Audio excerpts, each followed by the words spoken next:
ఈ ప్రపంచానికి మరుగైన జ్ఞానం, నలిగిన జీవితాలను వెలిగింపచేసే జ్ఞానం, జీవాహారాన్ని అనుగ్రహించే జ్ఞానం, చుంటి తేనె ధారల కన్నా మధురమైన జ్ఞానం, అపవాది బాణాల నుండి హృదయాన్ని కంచెగా కాపాడే జ్ఞానం, మహోన్నతుని చేరుటకు మార్గాన్ని చూపే జ్ఞానం, ఆహుతవ్వబోతున్న ఆత్మలను నరకం నుండి రక్షించే జ్ఞానం, శాశ్వతానందాన్ని నింపే జ్ఞానం, దేవునికి దగ్గర చేసే జ్ఞానం, మహా సైన్యములకు అధిపతి అయిన మన తండ్రి పట్ల భయభక్తులను నింపే జ్ఞానం. ఈ జ్ఞానాన్ని మీకు అందిస్తున్నవారు ట్రూ విజ్డమ్ మినిస్ట్రీస్.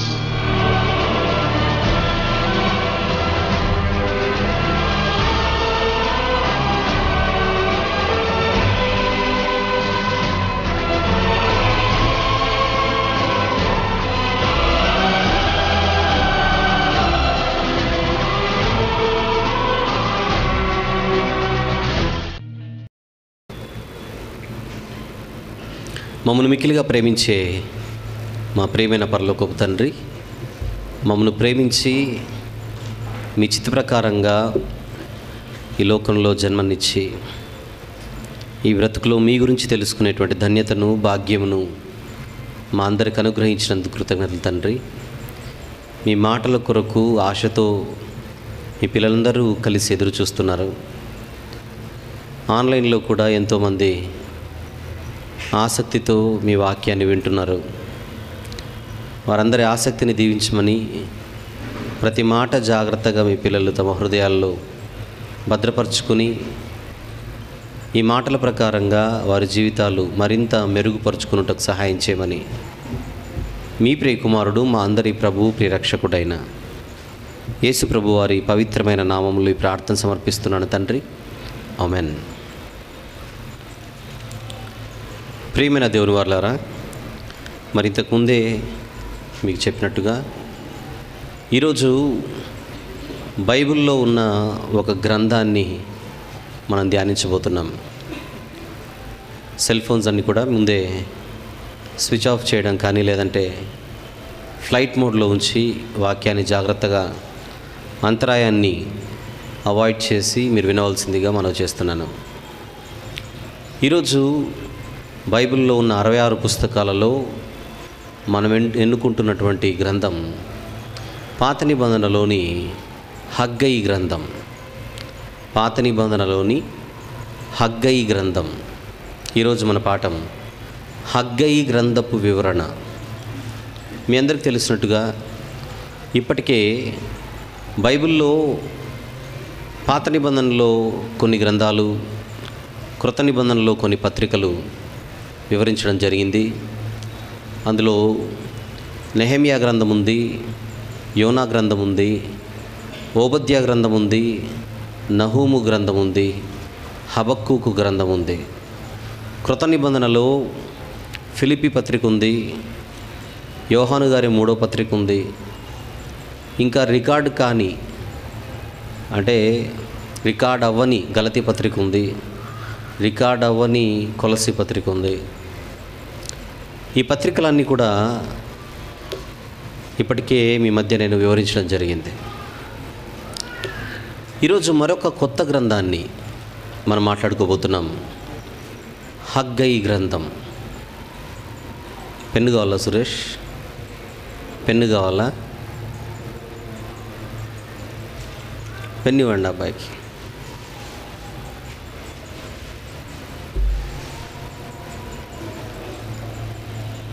బైబిల్లో హగ్గయి గ్రంథం అనేది ఒకటి ఉంది. ఎంతమందికి తెలుసో చేయండి. ఉందన్న విషయం ఉంది కదా. ఉందో లేదో కన్ఫామ్ చేసుకుందాం ఒకసారి చూసి. ఎందుకంటే చాలామందికి 66 పుస్తకాల పేర్లు తెలియవు. సడన్గా కొత్త పేరు వినపడితే అది ఎక్కడుందో అన్నట్టుగా నన్ను క్వశ్చన్ మార్క్ ఫేస్తో చూడకుండా అసలు హగ్గయి అనే గ్రంథం ఒకటి ఉంది అని ముందు కన్ఫామ్ చేసేసుకుందాం. పాత నిబంధనలో చివరి 3 పుస్తకాలే హగ్గయి, జకర్యా, మలాకి. చివరి 3 మొదటిది ఇది. చివరి 3 మొదటిది ఇది.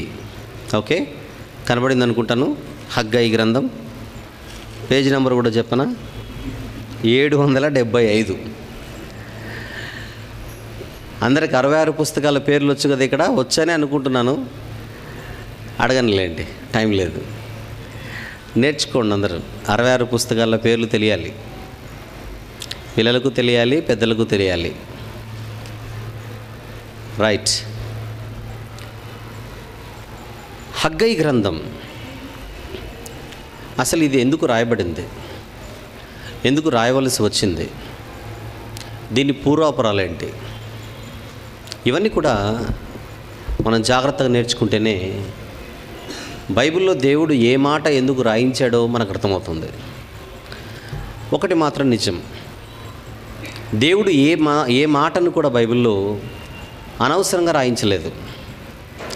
ప్రతి మాట మనకు అవసరం కనుకనే రాయించాడని మీరు చాలా ఈజీగా నమ్మేయండి అంతే. మనకు అవసరం లేని మాట బైబిల్లో ఏది లేదు. అందువలన ఆదికాండం నుండి ప్రకటన గ్రంథం వరకు ఉన్న ప్రతి మాటను మనం గౌరవించాలి. అత్యంత భయభక్తులతో దేవుని మాటలను మనం పఠించాలి. అప్పుడు మాత్రమే మన పరలోక యాత్రలో మనము సఫలీకృతులమవుతాం. ఈరోజు ఈ హగ్గై గ్రంథపు పరిస్థితి ఏంటి? ఇంతకు ఎవరైనా హగ్గై గారు ఎవరింతకు? గ్రంథంలోనికి వెళ్ళే ముందుగా కొంత ముందస్తు సమాచారాన్ని మనం సేకరిద్దాం. ఆ ప్రిలిమినరీ ఇన్ఫర్మేషన్ కనుక మనకు లేకపోతే మనకు విషయం అర్థం కాదు. గ్రంథాన్ని చక్కగా అర్థం చేసుకోవడానికి ముందుగా హగ్గై గ్రంథపు లోపుల్లోనికి మనం వెళ్ళే ముందుగా ఆయన గురించి లేదా అంతకుముందున్న చరిత్ర గురించి కొన్ని విషయాలు మీకు తెలియాలి. కనుక ఈ పరిచయ భాగాన్ని ముందుగా జాగ్రత్తగా మీరు నోట్ చేసుకోవాల్సిందిగా లేదా ఆలకించి గుర్తుపెట్టుకోవాల్సిందిగా మనం చేస్తున్నాను. హగ్గై అన్న పదం దీన్ని సాధారణంగా ఉత్సవము అనే అర్థంతో కూడిన ఒక పదం అని మనం భావించవచ్చు. 90% దీనికి ఉత్సవము అనే మీనింగ్ ఉంటుంది. 90% బహుశా అయినా ఏదైనా ఒక పండుగ సీజన్లో పుట్టి ఉండొచ్చు తల్లిదండ్రులకి. అందువల్ల తల్లిదండ్రులు ఉత్సవము అని పేరు పెట్టి ఉండొచ్చు హగ్గై అన్న పేరు మీద. కన్ఫామ్ ఏం కాదు, ఉండొచ్చు అని మాత్రమే చెబుతున్నాను. అయితే హగ్గై గారు ఒక ప్రవక్త అని మాత్రం మనసులో పెట్టుకోండి. ఈ ప్రవక్త ఎందుకు చరిత్రలోనికి వచ్చాడు? దేవుడు పంపించిన ఆయనే. అసలు దేవుడు హగ్గై గారిని ఎందుకు పంపించవలసి వచ్చింది? ఇది తెలియాలంటే ముందుగా ఆనాటి పరిస్థితులు మనకు తెలియాలి, ఆనాటి స్థితిగతులు మనకు తెలియాలి. అది తెలుసుకొని మనం గ్రంథంలోనికి ప్రవేశిద్దాం. మనందరికీ తెలుసు, దేవుడు ఐగుప్తులో నుంచి ఇశ్రాయేలును రక్షించి కనాను దేశంలోనికి వారిని నడిపించాడు మోషే, అహరోనులు మరియు యెహోషువ గారి నాయకత్వంలో. వాగ్దాన దేశంలోనికి అడుగుపెట్టిన తర్వాత దేవుణ్ణి మళ్ళీ వారు బాధపెట్టారు. బాధపెట్టిన ప్రతిసారి దేవుడు మరొక జనాంగానికి వారిని అప్పగించడం, ఇవన్నీ జరిగినట్టుగా ఎన్నోసార్లు మీకు చెప్పాను. ఆ లోకల్ జనాంగాలు ఏవైతే ఉన్నాయో వారందరికీ తిరిగి వీళ్ళు దాసులుగా అప్పగింపబడ్డారు. దేవుడే అప్పగించాడు. గత వారం కూడా మీకు చెప్పాను కదా, దేవుడే నీకు శత్రువు అయితే నువ్వు స్వతంత్రుడువా అని అడిగాను. ఇశ్రాయేలులకు దేవుడు శత్రువై ఏ విధంగా మరి వారు చేసిన పాపాలను బట్టి శత్రువులకు వారిని అప్పగించాడో మనం చూసాం. ఎన్నో జనాంగాలు, అరామ్నహరాయిము, మోయాబీయులు, ఎదోమీయులు కాదు, మిద్యానీయులు, అమ్మోనీయులు, ఫిలిస్తీయులు, కనానీయులు, వీళ్ళందరికీ వీళ్ళు దాసులుగా అప్పగింపబడిన వారు. తర్వాత రాజుల కాలం వచ్చింది, న్యాయాధిపతుల కాలం తర్వాత రాజుల కాలం వచ్చింది. మొదటి 3 రాజుల తర్వాత రాజ్యం డివైడ్ అయిపోయింది. ఇశ్రాయేలులకు వేరువేరు రాజులు, యూదులకు వేరువేరు రాజులు. ఇశ్రాయేలీలు దేవునికి దేవుని దృష్టిలో ఘోర పాపులై క్రీస్తు పూర్వం 722లో అష్షూరు చెరలోనికి పోయినట్టుగా చాలాసార్లు మీకు చెప్పాను. అది ఎప్పుడు మీరు మనసులో పెట్టుకోండి. క్రీస్తుపూర్వం 722లో అషూరు చెరలోనికి వెళ్ళిపోయింది ఇశ్రాయేలు జనాంగం అయితే, క్రీస్తుపూర్వం 586లో యూదులు బబులోను చెరలోనికి వెళ్ళిపోయారు. ఒకటి అషూరు చెర, 2 బబులోను చెర. ఆ విండో వేసేయండి, విండో వేసేయండి. ఒకటి వేయి చాలు. రైట్. అయితే యూదులు బబులోను చెరలోనికి వెళ్ళే ముందుగా జరిగిన పరిణామాలు ఏంటో మనం బైబిల్లో చూడాలి. బబులోనీయుల దాడి యూదయ దేశంపై జరిగింది. ఆ దాడిలో పట్టణం అనగా యూదా దేశంలో ఉన్న ప్రత్యేకంగా యెరూషలేం పట్టణం చాలా దెబ్బతింది. ముఖ్యమైన దాడి జరిగిందే యెరూషలేం పట్టణంపై. యూదయ దేశమంతా పాడైంది, అందులో ముఖ్యంగా యెరూషలేం పట్టణం నేలపాలైంది. యెరూషలేం పట్టణం అనగా ఎలా ఉంటుందో మీకు ముందు పిక్చర్ అర్థం కావాలి. పట్టణం చుట్టూ ప్రాకారం ఉంటుంది, పట్టణం చుట్టూ గోడ ఉంటుంది. యెరూషలేం పట్టణం స్ట్రక్చర్ ఏంటో మీకు చెప్తున్నాను. యెరూషలేం పట్టణం చుట్టూ, ఒకసారి హైదరాబాద్ చుట్టూ ఔటర్ రింగ్ రోడ్ ఉన్నట్టుగా కదా, హైదరాబాద్ చుట్టూ ఔటర్ రింగ్ రోడ్ ఉన్నట్టుగా, రింగ్ రోడ్ ఉన్నట్టుగా యెరూషలేం పట్టణం చుట్టూ ఒక ప్రాకార గోడ ఉంటుంది, ప్రహారీ గోడ. ఆ ప్రాకారములోన ఆ యెరూషలేం పట్టణంతో పాటు యెరూషలేంలో ఉన్న దేవాలయం కూడా ఉంటుంది. సొలొమోను కట్టించిన దేవాలయం అది. ఆ ప్రాకారంలో ఎన్నో గుమ్మాలు ఉంటాయి, ద్వారాలు ఉంటాయి. యెరూషలేములో గొర్రెల ద్వారము దగ్గర బెతెస్తా అనే కోనేరు కలదు అని బైబిల్లో చదువుకుంటాం. ప్రాకారానికి ద్వారాలు ఉంటాయి, ద్వారాల గుండా ప్రజలు ప్రవేశిస్తారు పట్టణం లోపలికి. బయటి శత్రువులు లోనికి రాకుండా అదొక ప్రొటెక్షన్ ఆ ప్రాకారం అంతా. కానీ బబులోనీయుల దాడిలో ప్రాకారపు గోడంతా కుప్పకూలిపోతుంది. దాంతోపాటు సొలొమోను కట్టించిన దేవాలయం, సొలొమోను కట్టించిన బంగారు దేవాలయం, అందమైన దేవాలయం, చాలా గొప్పదైన ఘనమైన వైభవోపేతమైన ఆ దేవాలయం కాస్త నేలపాలైపోతుంది. అంత భయంకరమైన దాడి క్రీస్తుపూర్వం 586లో జరిగిన దాడి. ఒకసారి ఆ వచనాన్ని మనం బైబిల్లో చూద్దాం.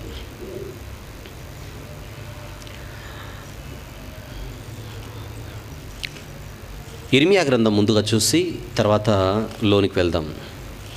ఇర్మియా గ్రంథము 25వ అధ్యాయం.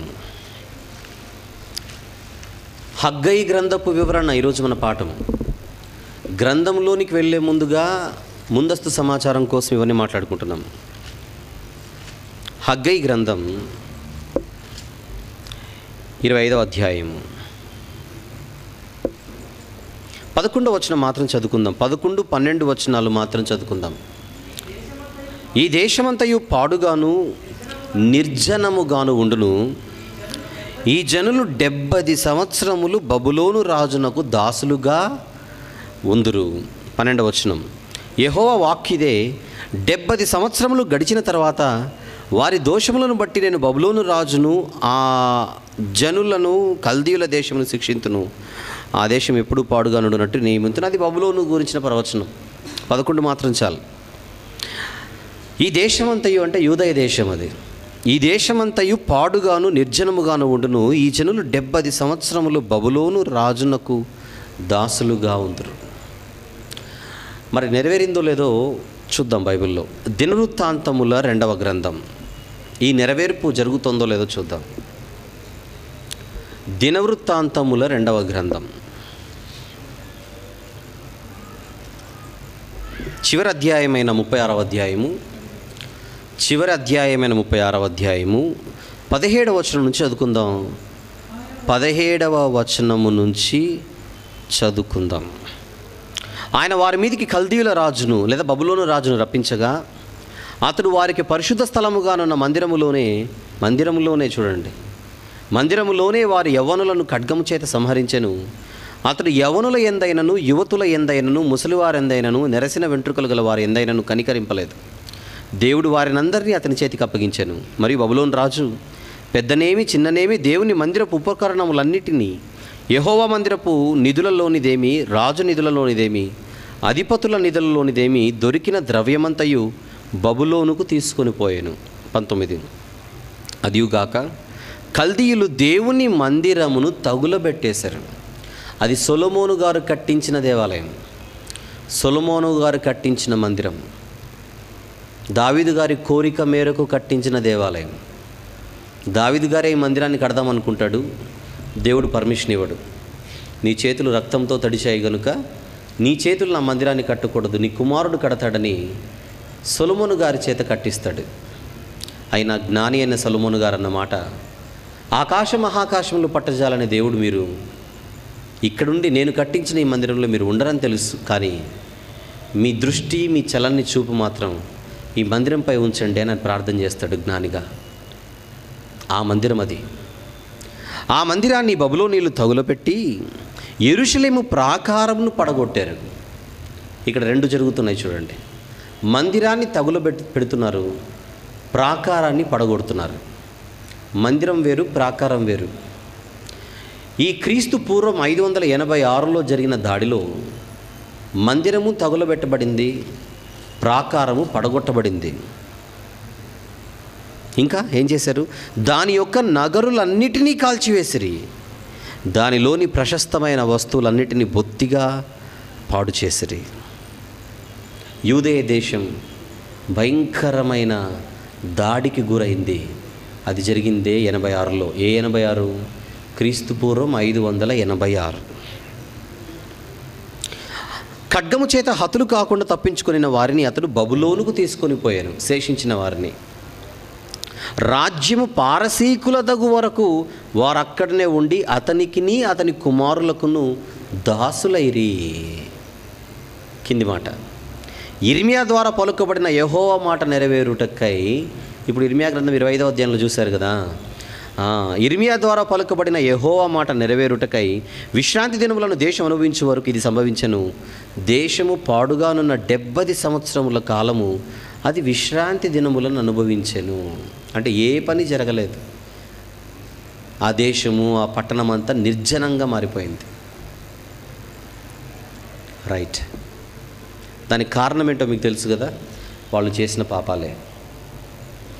వాళ్ళు చేసిన పాపాలే దేవుని ఉగ్రతకు కారణమయ్యాయి. దానికి దేవుడు వేసిన శిక్ష 70 సంవత్సరములు ఈ పట్టణ పరిస్థితి చాలా దయనీయంగా ఉంటుంది అని చెప్పాడు. ఆ బబులోనీయులు అధికారంలో ఉన్నంతకాలం యూదుల పరిస్థితి చాలా భయంకరంగా ఉంది ఆ చెరలో.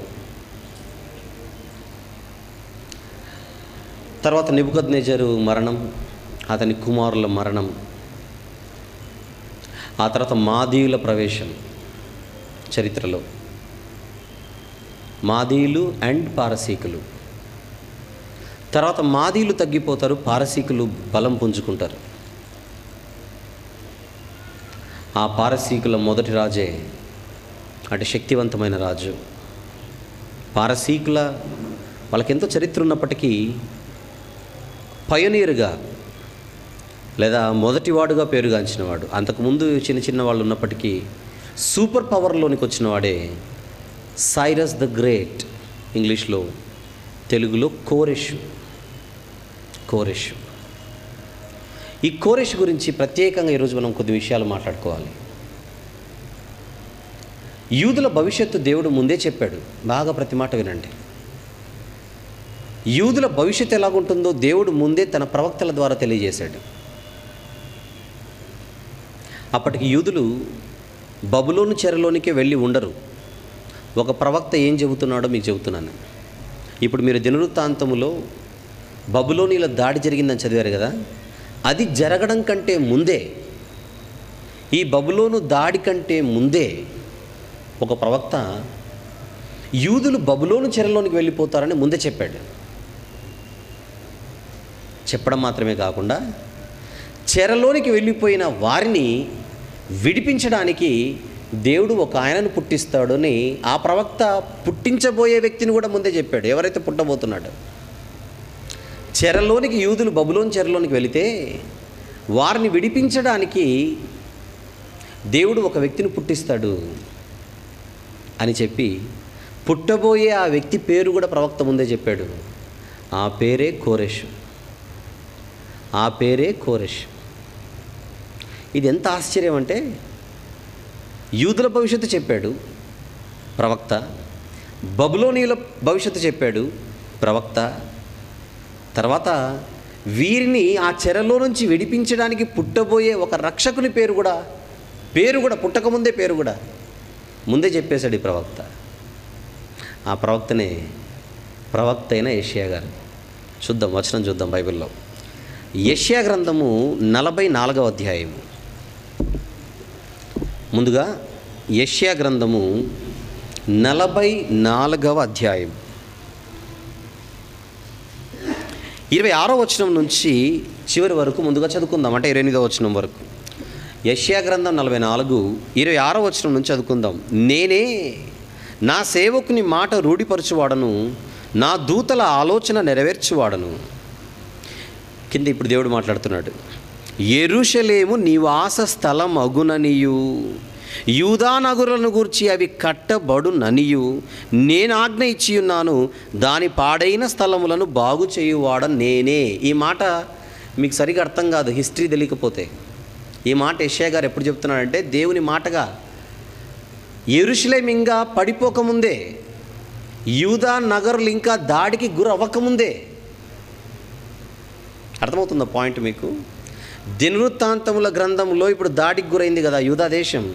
అది జరగడం కంటే ముందే యెషయా గారు జరుగుతుందని చెప్పి, పడిపోతుంది యెరూషలేం అని చెప్పి, ఆ యెరూషలేం పడిపోయిన తర్వాత మళ్ళీ నేను కట్టిస్తానని ప్రవక్త ముందే చెబుతున్నాడు దేవుని మాటగా. అదే ఇక్కడ మాట. యెరూషలేము నివాస స్థలమగుననియు, యూదా నగరులను గురించి అవి కట్టబడుననియు నేను ఆజ్ఞ ఇచ్చి. ఈ మాట యెషయా గారు చెప్పేటప్పటికి యెరూషలేం బాగానే ఉంది. ఈ మాట యెషయా గారు చెప్పేటప్పటికి యూదా నగరులు బాగానే ఉన్నాయి. కానీ ఎంత భవిష్యత్తు చెబుతున్నాడు చూడండి ప్రవక్త. ఇంకా 27, నేనే నీ నదులను ఎండ చేయుచున్నాను, ఎండిపొమ్మని ప్రవాహముతో నేనే చెప్పుచున్నాను. ఇప్పుడు త్వరలో 28, కోరెషుతో నా మందకాపరి, నా చిత్తమంతయు నెరవేర్చువాడా అని చెప్పువాడను నేనే. యెరూషలేముతో నీవు కట్టబడుదువనియు, దేవాలయమునకు పునాది వేయబడుననియు నేను చెప్పుచున్నాను. ఈ మాట చెప్పేటప్పటికి కోరెష్ అనేవాడే ప్రపంచంలో లేడు. కోరెషుతో నా మందకాపరి, నా చిత్తమంతయు నెరవేర్చువాడా. ఈ మాట దేవుడు ప్రవక్త ద్వారా చెప్పించేటప్పటికి అసలు కోరెషే పుట్టలేదు. ఒక వ్యక్తి పుట్టుటకు ముందే పుడతాడు, అతనికి తల్లిదండ్రులు ఈ పేరు పెడతారని ప్రవక్త చెప్పాడంటే అది మనిషి జ్ఞానం అంటారా, దైవ జ్ఞానం అంటారా చెప్పండి. చాలామంది బైబిల్ దేవుని గ్రంథం కాదని చెబుతుంటారు తెలియక. అలాంటి వాళ్ళకి ఇలాంటి క్వశ్చన్ ఏంటి? నీకు తెలిసిన చరిత్రలో ఇరాన్ అనేది ఉందా లేదా అని అడగండి. ఈరోజు ఇరాన్ ఎవరైనా బైబిల్ దేవుని గ్రంథం కాదు మనుషులు రాసిందనంటే ఒకటే ప్రశ్న అడగండి. నీకు తెలిసిన ప్రపంచ పట్టణంలో ఇరాన్ అనే దేశం ఉందా లేదా అని అడగండి. ఉంది అనే అంటాడు, లేదని ఎందుకు అంటాడు పిచ్చోడా. ఆ ఇరాన్ జాతిపిత ఎవరో అడగండి. ఇరాన్కి జాతిపిత, ఇండియా జాతిపిత గాంధీ గారైతే ఇరాన్ జాతిపితనే ఇక్కడ మనం మాట్లాడుకుంటున్న కోరెష్. ఈ రోజుకి ఇరాన్ జాతిపిత నీకు తెలియకపోతే తెలుసుకొని చెప్పైనా నాకు రోజు టైం ఇవ్వండి, తెలుసుకొని ఇదే పేరు చెప్తాడు, వేరే పేరు చెప్పకూడదు. అప్పుడు చెప్పండి ఇరాన్ జాతిపిత చరిత్ర బైబిల్లో ఉందంటే నీకు తెలుసా అని అడగండి. అది ఈ జాతిపిత పుట్టడం కంటే ముందే రాయించాడు దేవుడు. ఆ రోజు దాని పేరు పర్షియా, తెలుగులో పర్షియా ఇన్ ఇంగ్లీష్. పారసీకము అది కరెక్ట్ తెలుగు పదం. ఆనాడు దాని పేరు పారసీకము, ఈరోజు ఇరాన్. ఆ పారసీకపు చక్రవర్తి గురించి భవిష్యత్తులో పుడతాడని ముందే ప్రవక్త చెప్పాడు యెషయా గారు. పుడతాడు మాత్రమే కాదు, అతను పుట్టిన తర్వాత తల్లిదండ్రులు నేను చెప్పిన పేరే పెడతారంటున్నాడు ఇక్కడ యెషయా గారు. యెషయా గారికి ఈ కోరెషు తల్లిదండ్రులకు లింకే లేదు. తల్లిదండ్రులు ఏ పేరు పెడతాడో ముందే చెప్పాడు. అతను పెరిగిన తర్వాత ఏం చేస్తాడో కూడా ముందే చెప్పాడు. ఇక్కడ ఇది వండర్ కదా. ప్రపంచంలో మనం చూస్తున్న చరిత్రకి, ప్రపంచ చరిత్ర పుస్తకాలకి, బైబిల్లో దేవుడు రాయించిన చరిత్రకు తేడా ఏంటంటే, ప్రపంచ చరిత్రలో జరిగింది రాస్తారు, బైబిల్ చరిత్ర చెప్పినప్పుడు జరగబోయేది చెబుతుంది ముందే. ఇప్పుడు కోరేషు వచ్చాడు కనుక వచ్చాడు అని చదువుకుంటున్నారు మీ పుస్తకాల్లో. మీరు చదువుకుంటే ప్రపంచ చరిత్ర మీరు చదువుకుంటుంటే ఇరాన్ చరిత్ర చదువుతారు. ఏమని చదువుతారు? ఫలానా టైం నుంచి ఫలానా టైం వరకు కోరేషు పరిపాలించాడు అని మీరు చదువుతారు. కానీ బైబిల్లో భవిష్యత్తులో కోరేషు పుట్టి ఇది చేస్తాడని ముందే రాయించాడు. ఏది గొప్పదో మీరు చెప్పండి. జరిగిన తర్వాత జరిగిందని రాయడం గొప్పనా, జరగకముందే జరుగుతుంది అని రాయించడం గొప్పనా చెప్పండి. జరగకముందే జరుగుతుందని చెప్పడం గొప్పది కాదా?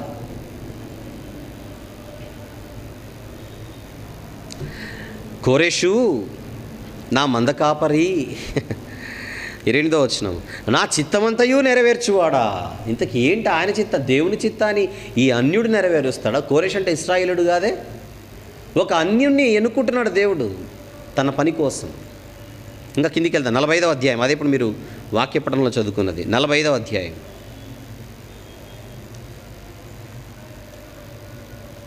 4వ వచనం చూద్దాం. 4వ వచనం, 3ను చదువుకుందాం. పేరు పెట్టి నిన్ను పిలిచిన ఇశ్రాయేలు దేవుడనైన యెహోవాను నేనే అని నీవు తెలుసుకున్నట్లు అంధకార స్థలములలో ఉంచబడిన నిధులను, రహస్య స్థలములలోని మరుగైన ధనమును నీకు ఇచ్చేదను. నా సేవకుడైన యాకోబు నిమిత్తం. కోరేష్ ఇదంతా, కోరేషు పుట్టడం కంటే ముందే యెషయా గారు రాశారు కోరేష్ కోసం ఇదంతా. నా సేవకుడైన యాకోబు నిమిత్తము, నేను ఏర్పరచుకున్న ఇశ్రాయేలు నిమిత్తము నేను నీకు పేరు పెట్టి నేను పిలిచి తిని. మీ అమ్మ నాన్న కాదు పేరు పెట్టేది, ముందే నీకు ఏం పేరు పెట్టాలో నేను డిసైడ్ చేశానంటున్నాడు. పేరు పెట్టి నిన్ను పిలిచి తిని, నీవు నన్ను ఎరుగకుండినప్పటికీ నీకు బిరుదులు ఇచ్చి తిని. ఎలా ఉందన్నమాట?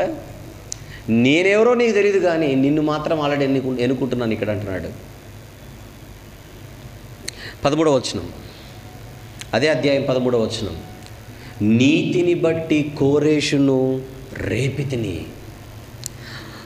అతని మార్గములన్నీ సరళము చేసేదను. ఎందుకు ఇదంతా? కింద చెప్తున్నాడు, అతడు నా పట్టణమును కట్టించును. భవిష్యత్ కోరేషు నా పట్టణాన్ని కట్టిస్తాడు. ఆ కట్టించడంలో అతను ఎలాంటి పాత్ర పోషిస్తాడో కింద చెబుతున్నాడు. క్రయధనము తీసుకొనకయు లంచము పుచ్చుకొనకయు నేను వెలివేసిన వారిని అతడు విడిపించును. ఇది కోరేషు భవిష్యత్. ఎప్పుడు జరగాలి ఇది? బబులోనీయుల చెరలో యూదులు ఉన్న తర్వాత జరగాలి. ఎంత లాంగ్ భవిష్యత్తు చెప్పేశాడు ఇక్కడ ప్రవక్త. ఇది మైండ్లో పెట్టుకొని, అంతకుముందు నేను చెప్పిన వివరణను మనసులో పెట్టుకొని ఒకసారి ఆలోచించండి. ఇప్పుడు యూదులు ఎక్కడ ఉన్నారు? బబులోన్ చెరలో ఉన్నారు. వెళ్ళిపోయారు కదా చెరలోనికి. ఇప్పుడు వీరిని విడిపించాలంటే ఎవరు రావాలి? ప్రవక్త ఎవరు రావాలని చెప్పాడు? కోరేషు రావాలి. కోరేషు రావాలంటే బబులోనీయులు పడిపోవాలి, మాదీయ పారసీకులు గద్దెనెక్కాలి, అందులో ముఖ్యంగా పారసీకులు పుంజుకోవాలి. జరిగిందో లేదో తర్వాత చరిత్ర అందరికీ తెలుసు. బెల్షస్సరు, దానియేలు చెప్పాడు కదా, మెనే మెనే టెకే లుఫార్సీన్ అని దానియేలు గ్రంథంలో కనపడుతుంది. ఆ బెల్షస్సరుతో బబులోనీయుల, బెల్షస్సరు చావుతో బబులోనీయుల అధికారం పడిపోతుంది. అప్పుడే మాదీయుడకు దర్యావేషు ఎక్కుతాడు, అవతల పారసీకుడకు కోరేషు. ఇద్దరు కలిసి ఆ పరిసర ప్రాంతాలన్నింటినీ పరిపాలించడం మొదలు పెడతారు. తర్వాత మాదీయులు పడిపోతారు, పారసీకులే బలవంతులవుతారు. అలా కోరేషు క్రీస్తు పూర్వం 539-38, ముఖ్యంగా ఆ పీరియడ్లో క్రీస్తు పూర్వం 539-38 ఆ పీరియడ్లో బబులోను ప్రాంతానికి రాజు అయిపోతాడు.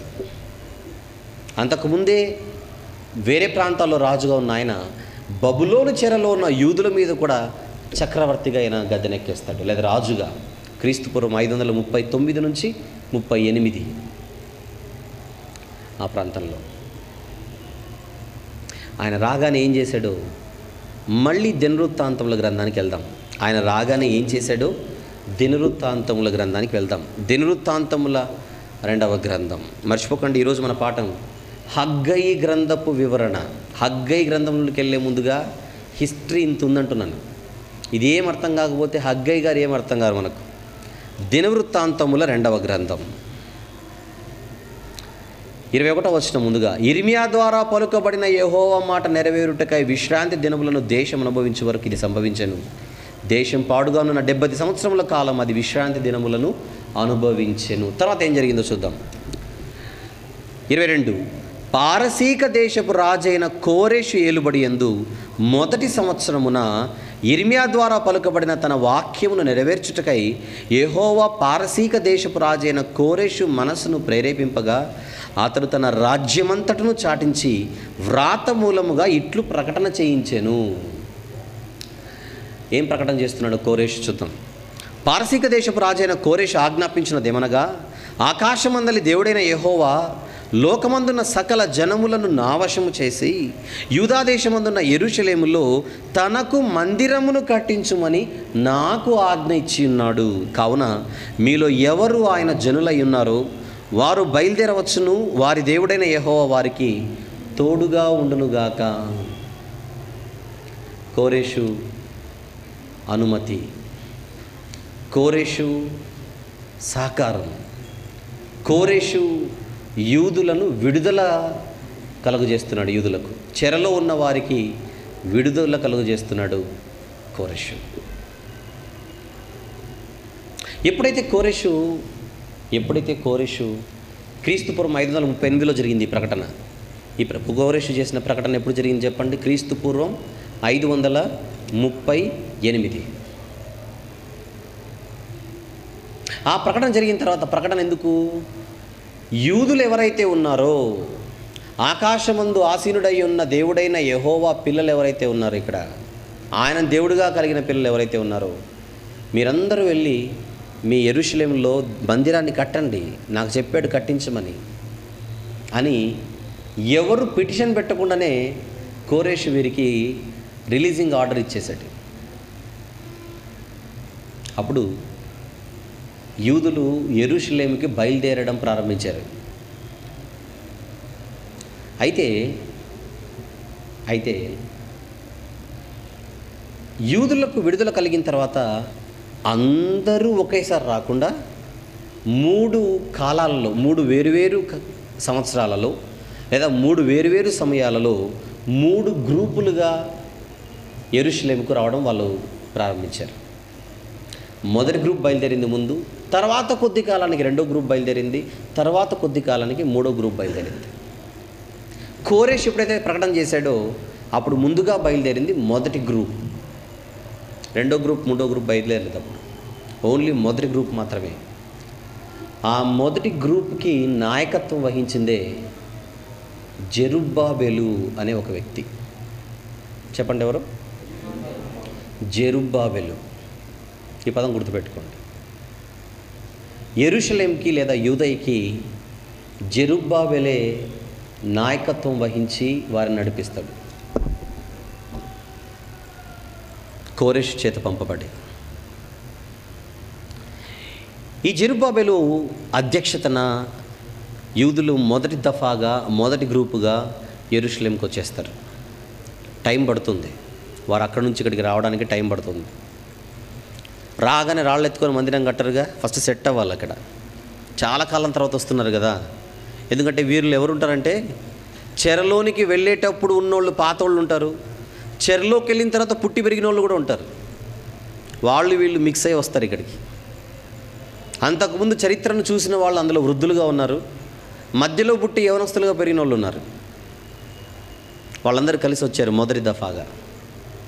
ఆ మొదటి గ్రూప్లో మనం గమనించవలసిన 2 వ్యక్తులు, ఒకరు జెరుబ్బాబెలు, ఇంకొక ఆయన పేరు యెహోషువ. ఈ 2 పేర్లు గుర్తుపెట్టుకోండి. యెహోషువ అనగానే ఆ యెహోషువ కాదు, సూర్యుడిని చంద్రుడిని ఆపిన ఆయన కాదు. ఆయన నూను కుమారుడైన యెహోషువ, మోషే గారి శిష్యుడు. ఈయన యెహోజాదాకు అనే వ్యక్తికి పుట్టిన యెహోషువ. ఒకసారి వీళ్ళ నాన్నగారు ఎక్కడున్నారో చూద్దాం. ఎవరి నాన్న? యెహోషువ తండ్రి. ఎందుకంటే యెహోషువ అన్న ఆయన ప్రధాన యాజకుడు. ఇప్పుడు మొదటి బృందంలో వచ్చిన వారిలో ఒక ఆయన గవర్నర్ ఉన్నాడు, ఇంకొక ఆయన ప్రధాన యాజకుడు ఉన్నాడు. గవర్నర్ పేరు జెరుబ్బాబెలు, యెహోషువ అన్న ఆయన ప్రధాన యాజకుడు. వీళ్ళ నాన్న పేరు యెహోజాదాకు. ఒకసారి చూద్దాం ఆయన ఎక్కడున్నాడో చూద్దాం. దినవృత్తాంతంలో మొదటి గ్రంథము 6వ అధ్యాయం. దినవృత్తాంతముల మొదటి గ్రంథము 6వ అధ్యాయం.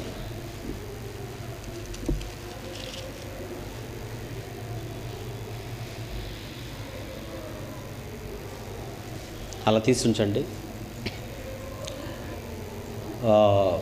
మోషే అహరోను తెలుసు కదా మీ అందరికీ. వీళ్ళ నాన్న పేరు అమ్రాము. మోషే అహరోనుల అక్కయ్య పేరు మిరియాము. వీళ్ళ నాన్న పేరు అమ్రాము. అమ్రాము నాన్న పేరు కహాతు. కహాతు నాన్న పేరు లేవి. లేవి నాన్న పేరు యాకోబు. యాకోబు నాన్న పేరు ఇస్సాకు. ఇస్సాకు నాన్న పేరు అబ్రహాం. అది లింక్. అబ్రహాము మనవడు యాకోబు.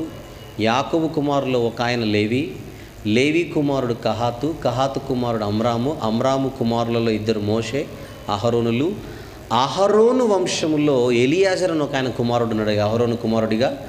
ఆ ఎలియాజరు వంశంలో వచ్చిన ఆయనే ఈరోజు నేను మాట్లాడుతున్న యెహోషువ. వాళ్ళ నాన్న పేరు యెహోజాదాకు. చూద్దాం. 6వ అధ్యాయము దినవృత్తాంతంలో మొదటి గ్రంథం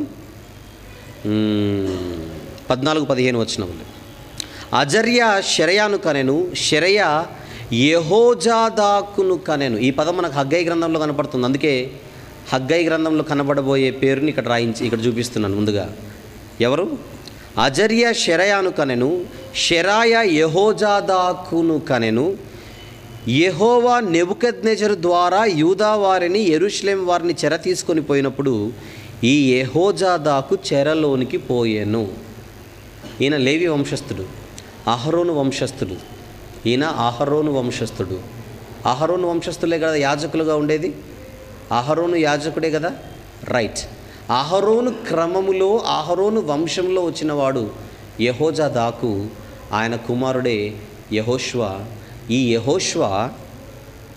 యెహోషువ ఇప్పుడు కోరేషు వెళ్ళిపోమని చెప్పిన తర్వాత యూదులను మొదటి గ్రూపులో రిటర్న్ అయినటువంటి వారిలో ప్రధాన యాజకుడిగా యెహోషువ కనబడతాడు.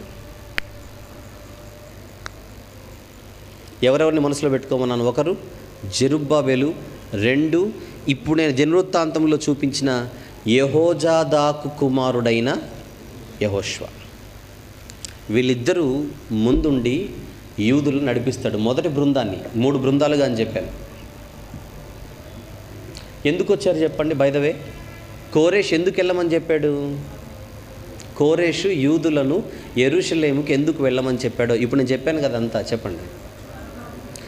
ప్రాకారం కాదు, అందుకే గట్టిగా చెప్తున్నాను, మందిరం. ప్రాకారం లేదు ఇక్కడ సీన్లో.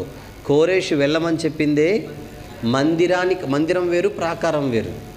ప్రాకారం నెహెమ్యా గారి డ్యూటీ అది ఇప్పుడు వద్దు. ఇక్కడ వీళ్ళు వచ్చింది మందిరం కట్టడానికి. వీళ్ళు మందిరం కట్టడానికి వచ్చారు. మందిరం కట్టడానికి వచ్చి ఎప్పుడు బయలుదేరారు వీళ్ళు? క్రీస్తుపూర్వం 538లో బయలుదేరారు. వచ్చిన తర్వాత క్రీస్తుపూర్వం 536లో అంటే 2 ఏళ్ల తర్వాత వాళ్ళు ఎప్పుడు చేరుకున్నారు తర్వాత సంగతి, కానీ పని ప్రారంభించడం మాత్రం క్రీస్తుపూర్వం 536లో మందిర నిర్మాణం ప్రారంభిస్తారు. ఆ మందిర నిర్మాణానికి పునాది రాయి వేసిందే జెరుబ్బాబెల్, గవర్నర్. ఆయన యూదాకు గవర్నర్గా వచ్చాడు ఇప్పుడు అఫీషియల్గా, రైట్. వీళ్ళు పని ప్రారంభించినట్టుగా మనం బైబిల్లో చూద్దాం. రిటర్న్ అయిన వీళ్ళు పని ప్రారంభించినట్టుగా బైబిల్లో చూద్దాం. ఒకసారి దినవృత్తాంతముల 2వ గ్రంథములో చివరిగా మనం మాట్లాడుకున్న ఆ వచనాన్ని మనసులో పెట్టుకొని ముందుకెళ్దాం. దినవృత్తాంతముల 2వ గ్రంథం చివరి అధ్యాయమైన 36వ అధ్యాయం 22-23 వచనములు. పారసీకపు రాజు అందరూ చూడండి. పారసీక దేశపు రాజైన కోరేషు ఏలుబడి యందు మొదటి సంవత్సరం ఇర్మియా ద్వారా పలుకబడిన తన వాక్యమును నెరవేర్చుటకై యెహోవా పారసీక దేశపు రాజైన కోరెషు మనసును ప్రేరేపింపగా అతడు తన రాజ్యం అంతటను చాటించి వ్రాతమూలముగా ఇట్లు ప్రకటన చేయించెను. పారసీక దేశపు రాజైన కోరెషు ఆజ్ఞాపించినదేమనగా, ఆకాశమందలి దేవుడైన యెహోవా లోకమందున సకల జనములను నా వశం చేసి యూదా దేశమందున యెరూషలేములో తనకు మందిరమును కట్టించమని నాకు ఆజ్ఞించి ఉన్నాడు. కావున మీలో ఎవరు ఆయన జనులై ఉన్నారో వారు బయలుదేరవచ్చును, వారి దేవుడైన యెహోవా వారికి తోడై ఉండును గాక అన్నాడు. అంతా ఇప్పుడు గుర్తుందిగా చదివిండేది. ఒక్కసారి ఆ పేజీని అలా తిప్పండి, అలా పక్కకు తిప్పండి, మీకు ఒక గ్రంథం కనపడుతుంది. ఏ గ్రంథమో చెప్పండి చూసి. ఏ గ్రంథం కనపడింది? ఎజ్రా గ్రంథం కనపడింది. మొదటి అధ్యాయం మొదటి వచనం చదవండి ఇప్పుడు. పారసీకపు దేశపు రాజైన కోరెషు ఏలుబడిలో మొదటి సంవత్సరమందు ఇర్మియా ద్వారా పలుకబడిన తన వాక్యం నెరవేర్చుటకై యెహోవా పారసీక దేశపు రాజైన కోరెషు మనస్సును ప్రేరేపింపగా అతడు తన రాజ్యమంతటను చాటింపు చేయించి వ్రాతములుగా. ఇదంతా ఎక్కడ చదివారు? ఇందాక అంతకు ముందు పేజీలో చదివారు, దినవృత్తాంతముల్లో చదివారు. దాని కంటిన్యూయేషన్ ఎజ్రా గ్రంథం చదువుతున్నాం ఇప్పుడు మనం. 2వ వచనం, పారసీక దేశపు రాజైన కోరెషు ఆజ్ఞాపించినదేమనగా, ఆకాశమందలి దేవుడైన యెహోవా లోకమందున సకల జనములను నా వశం చేసి యూదా దేశమందున యెరూషలేములో తనకు మందిరం కట్టించమని నాకు ఆజ్ఞించి ఉన్నాడు. కావున మీలో ఎవరు ఆయన జనులై ఉన్నారో వారు యూదా దేశమందున్న యెరూషలేమునకు బయలుదేరి యెరూషలేములోని దేవుని మందిరమునగా ఇశ్రాయేలీల దేవుడైన యెహోవా మందిరమును కట్టవలెను, వారి దేవుడు వారికి తోడై ఉండునుగా. ఇదే దినవృత్తాంతములో ఎండ్ అయిపోయింది. అదే వాక్య భాగంతో ఎజ్రా గ్రంథం అదే వాక్య భాగంతో స్టార్ట్ అవుతుంది. Right. By the way, Ezra గారి గురించి ఒక చిన్న ఇన్ఫర్మేషన్ ఇస్తాను. 3 బృందాలుగా వెనక్కి వచ్చారని చెప్పాను కదా యూదులు. మొదటి బృందానికి నాయకత్వం వహించింది జెరుబ్బాబెల్ అయితే, 2వ బృందానికి నాయకత్వం వహించింది ఎజ్రా గారు, 3వ బృందానికి నాయకత్వం వహించింది నెహెమ్యా గారు. ఇది గుర్తుపెట్టుకోండి. 3 బృందాలు యూదులు రిటర్న్ వచ్చారు. మొదటి గ్రూప్ జెరుబ్బాబెలు, 2వ గ్రూప్కి ఎజ్రా, 3వ గ్రూప్కి నెహెమ్యా. ఆ కాలాలు ఇప్పుడు అవసరం లేదు. ఫ్యూచర్లో ఎజ్రా గ్రంథం వివరించినప్పుడు మీకు అర్థమైపోతుంది. అది నెహెమ్యా గ్రంథం ఆల్రెడీ వివరించాను మీకు. హగ్గయిలో ఉన్నా మర్చిపోకండి. అబ్సల్యూట్లీ నేను హగ్గయిలో ఉన్నాను. కాకపోతే ముందును నా మార్గాన్ని ఓపెన్ చేసుకుంటూ వస్తున్నాను, దారి క్లియర్ చేసుకుంటున్నాను. అన్ని రాళ్ళు రప్పలు ఉన్నాయి మధ్యలో, అన్నీ క్లియర్ చేసుకుంటే కానీ అక్కడ నేను హగ్గయిని కట్టలేను. రైట్. ఎందుకు వచ్చారు ఇప్పుడు వీళ్ళు? మందిర నిర్మాణం కొరకు వచ్చారు. మందిర నిర్మాణ పనులు ప్రారంభమవుతున్నట్టుగా ఎజ్రా గ్రంథం 3వ అధ్యాయంలో చూద్దాం. ఎజ్రా గ్రంథం 3వ అధ్యాయం 8వ వచనం నుంచి యెరూషలేములో నుండి దేవుని యొక్క మందిరమునకు వారు వచ్చిన 2వ సంవత్సరం 2వ నెలలో షయల్తీయేలు కుమారుడైన జెరుబ్బాబెలును యోజాదాకు కుమారుడైన, ఈయననే యెహోజాదాకు అని కూడా అంటారు, యోజాదాకు అని కూడా అన్నాడు ఇక్కడ. యోజాదాకు కుమారుడైన యేషూవా ఉంది ఇక్కడ. హగ్గయి గ్రంథంలో ఈయన యెహోషువ అని పిలుస్తాడు. యెహోషువ అన్న యేషువా అన్న, ఇది ఒక ఎజ్రా గ్రంథంలో కనపడే యేషువా అయినా హగ్గయి గ్రంథంలో మనం చూడబోతున్న యెహోషువ అయినా ఒకరే. రైట్. యేషువయును చెరలో నుండి విడిపింపబడి యెరూషలేమునకు వచ్చిన వారందరూ పని ఆరంభిస్తున్నారు. ఇక్కడ ఏ పని కొరకైతే వీళ్ళు వచ్చారో ఆ పనిని ఆరంభిస్తున్నారు. పనిని ఆరంభించి 20 సంవత్సరములు మొదలుకొని పైఈడు గల లేవీయులను యెహోవా మందిరం యొక్క పనికి నిర్ణయించిరి. యేషువయు లేదా యెహోషువయు అతని కుమారులను, అతని సహోదరులను, కద్మియేలును అతని కుమారులను, హోదవ్యా కుమారులను, హేనాదాదు కుమారులను, వారి కుమారులను, లేవీయులైన వారి బంధువులను దేవుని మందిరంలో పనివారి చేత పని చేయించడానికి నియమింపబడింది. 10వ వచనం, శిల్పకారులు యెహోవా మందిరము యొక్క పునాదిని వేయుచుండగా ఇశ్రాయేలు రాజైన దావీదు నిర్ణయించిన విధి చొప్పున తమ వస్త్రములు ధరించుకుని వారై యాజకులు బాకాలతోనూ ఆసాపు వంశస్థులకు లేవీయులు చేయు తాళములతో నిలవబడి యెహోవాను స్తోత్రము చేసిరి.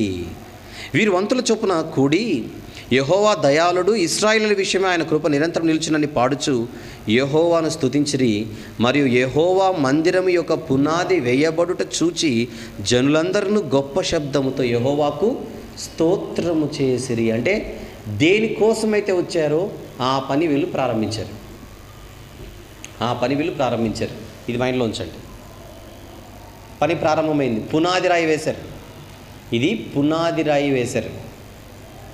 బాగానే ఉంది. అయితే పని ఇంత ఆనందంగా పునాది రాయేసేటప్పుడు ఏం చేశారంటే వీళ్ళందరూ కూడా సంతోషముతో కదా, గొప్ప శబ్దంతో యెహోవాకు స్తోత్రం చేశారంటే అందరూ హ్యాపీ. మళ్ళీ మందిరం కట్టబడుతుంది కదా. ఎన్నో మందిరం ఇది? రెండవ మందిరం. మొదటి మందిరం ఎవరు కట్టించారు? సొలొమోను గారు. మొదటి మందిరాన్నే కదా కూల్చేసింది బబులోను రాజు. ఇప్పుడు అదే చోట మళ్ళీ రెండవ మందిర నిర్మాణం ప్రారంభమైంది. మందిర నిర్మాణం ప్రారంభమైంది ఎవరి నాయకత్వంలో? జెరుబ్బాబెలు నాయకత్వంలో. జెరుబ్బాబెలు నాయకత్వంలో యూదులు యెహోషువ ప్రధాన యాజకుడిగా ఉండి మందిరాన్ని కట్టించడం ప్రారంభించారు. అయితే మీరు ఎప్పుడు గుర్తుపెట్టుకోండి, ఎప్పుడైతే దేవుని పని జరుగుతుందో సాతాను గాడి పని అక్కడే స్టార్ట్ అవుతుంది. ఇక్కడ దేవుని పని ప్రారంభమైంది అనగానే మీకు ఏమర్థమైపోవాలి? సైడ్న సాతాను గాడి పని కూడా స్టార్ట్ అవుతుంది. అది మీరు యూనివర్సల్ ట్రూత్. మీరు ఎప్పుడు దేవుని పని స్టార్ట్ చేసినా డిసైడ్ అయిపోండి, పక్కన వాడు స్టార్ట్ చేస్తాడు, మీ పక్కనే కూర్చొని అని. ఇప్పుడు సాతాను గాడు ఏం చేశారంటే, యూదులకు శత్రువులుగా చుట్టూ ఉన్నారు జనాలు, చుట్టూ జనులు ఉన్నారు, వాళ్ళను ప్రేరేపించాడు. వాళ్ళు యెరూషలేములో మందిర నిర్మాణం జరుగుతోందన్న విషయాన్ని వాళ్ళు తట్టుకోలేకపోయి వీరిని బెదిరించడం, వీరికి అడ్డుపడడం, ఎన్నో విధాలుగా వారిని ఆటంకపరచడం ప్రారంభించారు. ఎవరిని? పని ప్రారంభించిన వారిని. అన్యులు, శత్రువులు, విరోధులు. ఎప్పుడైతే ఈ శత్రువుల ఆటంకం మొదలైందో రోజు రోజుకి దేవుని మందిరాన్ని ఎంత ఆసక్తితో అయితే ప్రారంభించారో ఆ ఆసక్తిని కాస్త వీళ్ళు కోల్పోతూ వచ్చారు. ఎవరు? పని ప్రారంభించినవారు.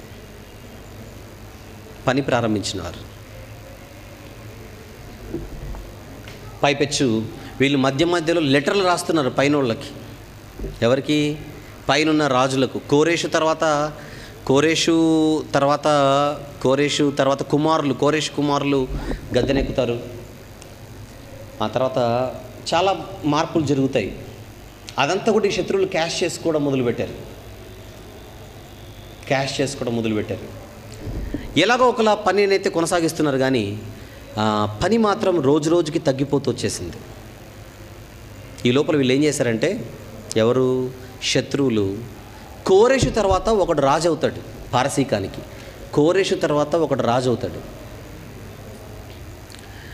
చాలామంది రాజులు అవుతారు. అందులో చరిత్ర ఏం చెబుతుందంటే, ఒకడు కోరేషు కుమారుణ్ణి నేనేనని నటించి రాజు అవుతాడు. మళ్ళీ ఆ రాజు ఎవరో మనకు తెలియదు. యాక్చువల్గా అతని పేరు స్యూడోస్ మెర్డిస్. ఇతని పేరు యాక్చువల్గా అయితే అతనే ఉండొచ్చు. మొత్తానికి ఏం చేస్తారంటే, వీళ్ళు ఒక లెటర్ రాస్తారు పైనున్న రాజుకి. కోరేష్ తర్వాత వచ్చిన రాజులలో ఒక రాజుకి శత్రువులు ఏమని లెటర్ రాస్తారంటే, యెరూషలేం పట్టణ నిర్మాణం జరుగుతోంది, దయచేసి మీరు దీన్ని ఆపండి. కోరేషు ఆర్డర్ ఇచ్చి పంపించినట్టుగా తెలియని రాజు వీళ్ళు లెటర్ రాసి మీరు ఈ పనిని ఆపండి. ఎందుకంటే యెరూషలేం చరిత్ర మీకు తెలుసో తెలీదో, ఎప్పుడు కూడా వీళ్ళు కలహబుద్ధి కలిగిన వారు, ఎప్పుడు గొడవలే, ఎప్పుడు యుద్ధాలే, ఎప్పుడు తిరుగుబాటుదారులే. వాళ్ళ చరిత్ర మీరు చదివితే మీకు అర్థమవుతుంది. అర్తహషస్త ఆయన పేరు. అర్తహషస్త పేరు మీద 2-3 కనపడతారు మనకు. మొదటి అర్తహషస్త, 2 అట్లా.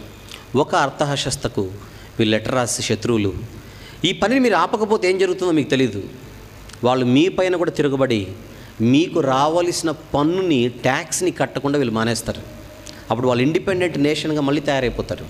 మీతో వాళ్ళకి పని లేదు. ఈరోజు మీ కింద ఉన్నారు, పట్టణం కనుక పూర్తయితే వాళ్ళు మీ కింద ఉండరు, అది ఫ్యూచర్ భవిష్యత్ అని శత్రువులు ఒక లెటర్ రాస్తారు రాజుకి.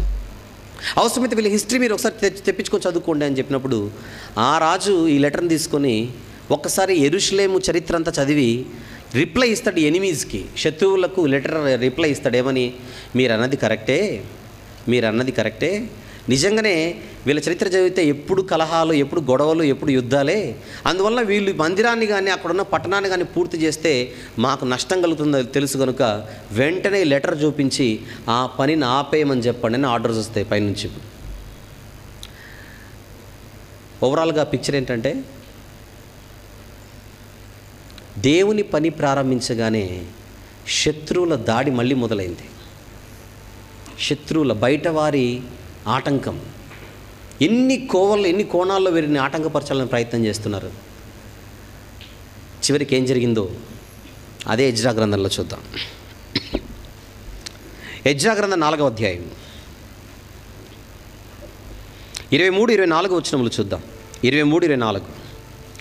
రాజైన అర్తహషస్త పంపించిన ఉత్తరం యొక్క ప్రతి రెహూమునకును షిమ్మయికిని వీరి పక్షముగానున్న వారికి వినిపింపబడినప్పుడు వారు త్వరగా యెరూషలేములోనున్న యూదుల యొద్దకు వచ్చి బలవంతము చేతను అధికారము చేతను వారు పని ఆపునట్లుగా చేయగా, ఇప్పుడే కదా మీరు ఎన్నో అధ్యాయంలో 3వ అధ్యాయంలో పని ఆరంభించారని చదివింది, ఇప్పుడు పని ఆగిపోతుంది. బాపునట్లు చేయగా 24వ వచనం, యెరూషలేములో నుండి దేవుని మందిరపు పని నిలిచిపోయెను. అప్పుడే ప్రారంభమైంది, అనతి కాలంలోనే మళ్ళీ నిలిచిపోయింది. పని ప్రారంభమైంది, ఆ మందిర నిర్మాణం జరగకుండా సాతాను ఎత్తుగడ ఫలించింది. రెండవ మందిరం పూర్తి అవ్వకుండా ఉండాలని ఆపాలని సాతానుగాడి ప్రయత్నాలు ఎంత విపరీతంగా జరుగుతున్నాయి చూడండి. అప్పుడు యూదులు ఏం చేయాలో చెప్పనా, నా లెక్క ప్రకారంగా చెబుతున్నాను. యూదులు ఏం చేయాలో చెప్పనా, మమ్మను పనిని ఆపమని చెప్పింది ఎవరు? ఈ రాజు కదా. అసలు పని చేయమని పంపించిందే వీళ్ళ డాడీ, లేదా ఈయన వీళ్ళ పూర్వీకుడు కోరెష్, మూలపురుషుడు. పనిని ఆపమని చెప్పి ఇప్పుడు లెటర్ రాసింది పారసీకపు రాజే, కోరెష్ తర్వాత వచ్చిన రాజులు అందులో ఒకడు. అప్పుడు యూదులు ఏం చేయాలి? మన పైన కేసు ఎవరైనా వేస్తే దానికి కౌంటర్గా మనం ఇంకో కేసు వేయచ్చా లేదా చెప్పండి. కనీసం కోర్టులో నిలబడాలి కదా, పంచాయతీలో నువ్వు వాదించాలి కదా. అది చేయకుండా వీళ్ళు ఏకదమ్ అని ఒక్కసారిగా చేతులు ఎత్తేశారు. వీళ్ళు ఏం చేయాలి? మా దగ్గర కూడా లెటర్ ఉంది, మా దగ్గర కూడా కాపీ ఉంది, జెరుబ్బాబెల్ అని ఆయన ఆల్రెడీ అఫీషియల్ గవర్నర్, ఈయన నియమించిందే ఆయన సూపర్ సైరస్ ద గ్రేట్ ఆయన. అలాంటప్పుడు కోరేషు కట్టించమని పంపితే కోరేషు కట్టించమని చెప్పిన మందిరాన్ని ఆపడానికి నువ్వెవరు అని వీళ్ళు ఇంకొక ఫైల్ వేయాలి. ఏ ప్రయత్నం చేయకుండా భయపడిపోయి ఆగిపోయారు.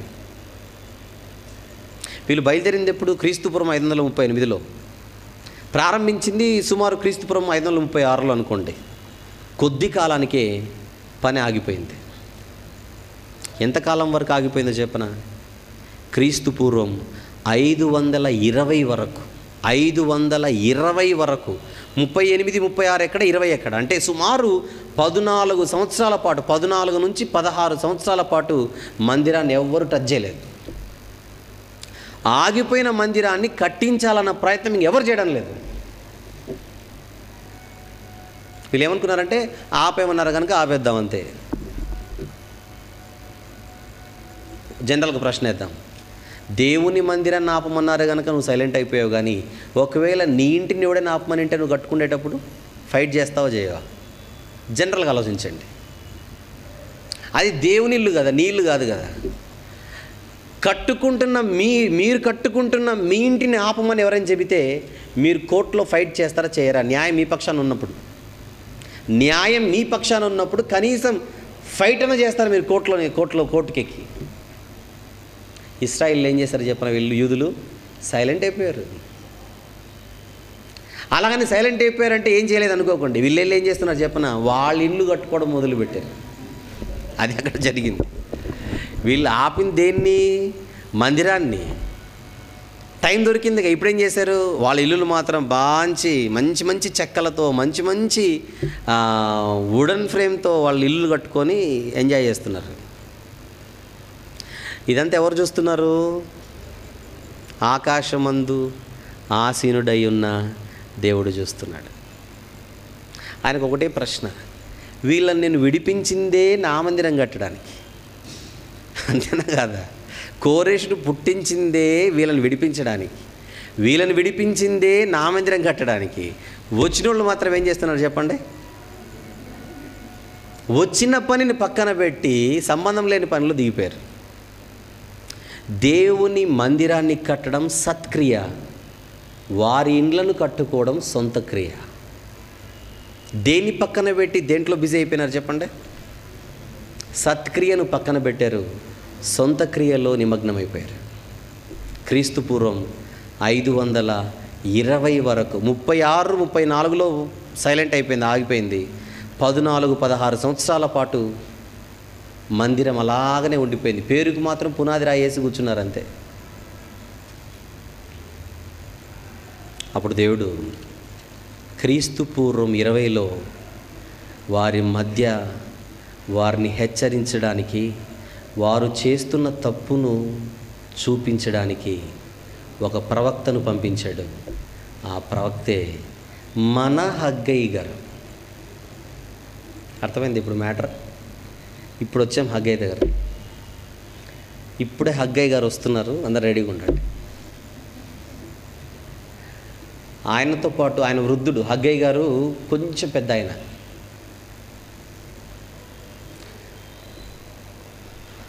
ఆయనతో పాటు మరొక తోటి సేవకుడు ఉన్నాడు, యవనస్తుడు, యంగ్ సేవకుడు.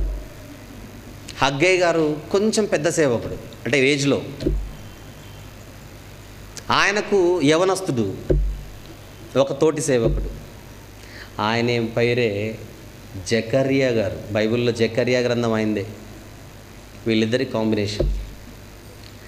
ఆగిపోయిన మందిరాన్ని ఎందుకు ఆపారు అని ప్రశ్నించి హెచ్చరించడానికే దేవుడు పంపిన ఇద్దరు సేవకులు, హగ్గై, జకర్యా. వాళ్ళిద్దరు ఇప్పుడు వస్తున్నారు చూడండి. ఏ గ్రంథం తీస్తారు? ఎజ్రా గ్రంథంలోనే ఉండండి, 5వ అధ్యాయం. బైబిల్ అర్థమైంది ఎలా చదవాలో? అసలు ఈరోజు మన పాఠం హగ్గై. నేను ఇంకా హగ్గైలోకి వెళ్ళలేదు చూడండి. మిమ్మల్ని ఎక్కడెక్కడో తిప్పేస్తున్నాను. ఇర్మియా అన్నాను, దినవృత్తాంతములు అన్నాను, ఎజ్రాలో తిప్పుతున్నాను ఇంకా మిమ్మల్ని. దీనికి మీరేం అర్థం చేసుకోవాలి? బైబిల్ అర్థం కావాలంటే అన్ని పుస్తకాలతో మనకు టచ్ ఉండాలి, అన్ని పుస్తకాలపై మనకు అవగాహన ఉండాలి, లేకపోతే విషయం అర్థం కాదు. కానీ ఈరోజు క్రైస్తవ సమాజంలో ఒకటి చూస్తుంటాం. ఒక ఆయనేమో ఇర్మియా గ్రంథం స్పెషలిస్ట్, ఆయన పేరు. ఇంకొక ఆయనేమో మలాకీ గ్రంథం స్పెషలిస్ట్ అంటాడు. ఇక్కడ ఏ గ్రంథానికి ఏ స్పెషలిస్ట్ ఉండరు. అర్థమైందా? ఏ గ్రంథాన్ని టచ్ చేయాలని మిగిలిన గ్రంథాల్లో కూడా స్పెషలిస్ట్ అయి ఉండాలి, లేకపోతే ఆపరేషన్ ఫెయిల్, లేకుంటే ఆపరేషన్ సక్సెస్, పేషెంట్ డైడ్ అన్నట్టుంటుంది పరిస్థితి. ఎజ్రా గ్రంథం 5వ అధ్యాయం 4లో ఏం జరిగింది? చివరి వచనం 4లో చివరి వచనం ఏం జరిగింది? యెరూషలేములో నుండి దేవుని మందిరపు పని నిలిచిపోయాను. ఈలాగున పారసీక దేశపు రాజైన దర్యావేషు ఏలుబడి యందు 2వ సంవత్సరం వరకు ఆ పని నిలిచిపోయిందట. ఏ రాజు కాలంలో మొదలవుతుందో అది మనసులో పెట్టుకో. దర్యావేషు మనసులో పెట్టుకోండి. పారసీకపు దేశపు రాజైన దర్యావేషు ఏలుబడి యందు 2వ సంవత్సరం. ఇందాక నేను 520 ఎలా చెప్పాను అనుకుంటున్నారు? క్రీస్తుపురం 520 ఎందుకు ఎలా చెప్పాను అనుకుంటున్నారు? దర్యావేషు గద్దెనెక్కింది క్రీస్తుపురం 521. ఇప్పుడు నేను ఇక్కడ కనపడుతున్న దర్యావేషు సింహాసనం అధిష్ఠించింది క్రీస్తుపురం 521. 21 అయితే 2 20. 5వ అధ్యాయం 1వ వచనం చూద్దాం. 5వ అధ్యాయం 1వ వచనం. ప్రవక్తలైన హగ్గయి, ఇక్కడ కనపడుతున్నాడు ప్రవక్త హగ్గయి. నెక్స్ట్, ఇద్దో కుమారుడైన జకర్యాయు యూదా దేశమందును యెరూషలేమునందును ఉన్న యూదులకు ఇశ్రాయేలీల దేవుడైన యెహోవా నామమును ప్రకటించగా, ప్రకటిస్తే ఏం జరిగింది? ఇప్పుడు షయల్తీయేలు కుమారుడైన జెరుబ్బాబెలును యోజాదాకు కుమారుడైన యేషువయు లేచి యెరూషలేములో నుండి దేవుని మందిరమును కట్టనారంభించిరి. మరియు దేవుని యొక్క ప్రవక్తలు వారితో కూడా నుండి సహాయం చేయించి వచ్చిరి. ఆగిపోయిన పని మళ్ళీ స్టార్ట్ అయింది. కానీ ఆగిపోవడానికి స్టార్ట్ అవ్వడానికి మధ్యలో దశాబ్దం పైన కాలం ఉందని మర్చిపోకండి. 4వ అధ్యాయానికి 5వ అధ్యాయానికి ఉన్నంత దగ్గర కాలం ఏం లేదు. 4వ అధ్యాయం 5వ అధ్యాయం పక్కనే ఉన్నాయి కదా అని ఆగిపోయిన వెంటనే హగ్గై ఎంటర్ అయ్యాడు, ఆగిపోయిన వెంటనే జకర్యా ఎంటర్ అయ్యాడు అనుకోకండి. సుమారు 14-16 సంవత్సరాల కాలం తర్వాత దేవుడు ప్రవక్తలను పంపిస్తే వారు దేవుని నామమును ప్రకటించగా మళ్ళీ జెరుబ్బాబెలు యెహోషువ కలిసి మిగిలిన జనులతో కలిసి మందిరాన్ని కట్టడం ప్రారంభించారు. రైట్? వీళ్ళు కట్టడానికి పనిని తిరిగి ప్రారంభించడానికి కారణం ఏంటో చెప్పండి. దేవుని సేవకులు వచ్చి మళ్ళీ దేవుని గురించి వారికి చెప్పడం, దేవుని సేవకులు వచ్చి మళ్ళీ వారిని హెచ్చరించడం. ఎజ్రా గ్రంథంలో ఒకే మాట ఉంది, దయచేసి చూడాలి. 5వ అధ్యాయం 1వ వచనంలో 5వ అధ్యాయం 1వ వచనంలో ప్రవక్తలైన హగ్గయియు ఇద్దో కుమారుడైన జకర్యాయు యూదా దేశమందును యెరూషలేమునందును ఉన్న యూదులకు ఇశ్రాయేలీల దేవుడైన యెహోవా నామమును ప్రకటించగా, అంతే, ఇంకేం లేదు అక్కడ. ఒక సింపుల్ మాట ఉంది అక్కడ, అంతే. ప్రకటించగా అని మాత్రమే ఉంది. ప్రకటించగా అని మాత్రమే రాశారు ఎజ్రా గారు. ప్రకటించగా షయల్తీయేలు కుమారుడైన జెరుబ్బాబేలును యోజాదాకు కుమారుడైన యేషువయు లేచి యెరూషలేములో నుండి దేవుని మందిరం కట్టనారంభించింది అని మాత్రం ఉంది. ఒక్క మాటలో చెప్పేశాడు అంతే. కానీ ప్రకటింపగా అన్న దగ్గర అందరు ఆగండి. అక్కడ ప్రకటింపగా అన్న దగ్గర ఆగండి. ప్రశ్న వేద్దాం ఇప్పుడు. ప్రకటింపగా ప్రశ్న వేద్దాం ఇప్పుడు. అందరు ఆ పదం చూడండి. ప్రకటింపగా నా ప్రశ్న, ఏం ప్రకటించారు? ప్రకటింపగా అని మాత్రమే ఉంది. ఏమని ప్రకటించింటారు కదా? అన్ని సంవత్సరాల పాటు వీళ్ళు పనిని ఆపేస్తే వీళ్ళు వచ్చి కట్టండి అనగానే కడతారేంటి? అలా ప్రకటించింటారా? ఏం చెప్పింటే తిరిగి వీళ్ళు స్టార్ట్ చేసింటారు వర్క్. ఎందుకంటే మర్చిపోకండి, అక్కడ ఏం జరిగిందో తెలుసు కదా మీకు. రాజే ఆపమని చెప్పాడు. రాజే లెటర్ రాశాడు ఆపమని. ఆ రోజు ఏ రాజుకైతే భయపడ్డారో ఆ రాజు లేకపోవచ్చు, కానీ తిరిగి వీళ్ళకి ఏ ధైర్యం వచ్చి వీళ్ళు పనిని స్టార్ట్ చేశారు? ఆ రోజు ధైర్యాన్ని కోల్పోయే కదా వీళ్ళు పనిని ఆపేసింది. ఈరోజు హగ్గై గారు జకర్యా గారు వచ్చి చెప్పగానే ఎందుకు ధైర్యం వచ్చింది వీళ్ళకి? వాళ్ళకి అంత ధైర్యం రావడానికి ఇప్పుడు వీళ్ళు మళ్ళీ మందిరాన్ని కట్టడం ప్రారంభించారంటే ఒక రకంగా చెబితే అధికారులను ఎదిరించి కడుతున్నారు ఇప్పుడు మళ్ళీ. I'm right are not? అధికారులను ఎదిరించి కడుతున్నారు మళ్ళీ మందిరం. అంత ధైర్యం మీకెక్కడది? ఆ రోజు మీరే కదా భయపడి ఆపేసింది పని. ఈరోజు ఇంత ధైర్యం మీకు ఎక్కడి నుంచి వచ్చింది? అంటే వాళ్ళు ప్రకటించిన మాటలలో ఏదో పెద్ద ఇన్ఫర్మేషనే ఉండాలి, లేకపోతే ఇంత సాహసానికి వీళ్ళు ఒడిగట్టరు. ఏం ప్రకటించుంటారు? అది తెలుసుకోవడానికే హగ్గై గ్రంథంలోనికి వెళ్ళాలి. Let us start. వెళ్దాం ఇప్పుడు రండి హగ్గై గ్రంథం. మంచినీళ్ళు ఏమని తెప్పించారా నాకు? హగ్గై గ్రంథం ప్లీజ్.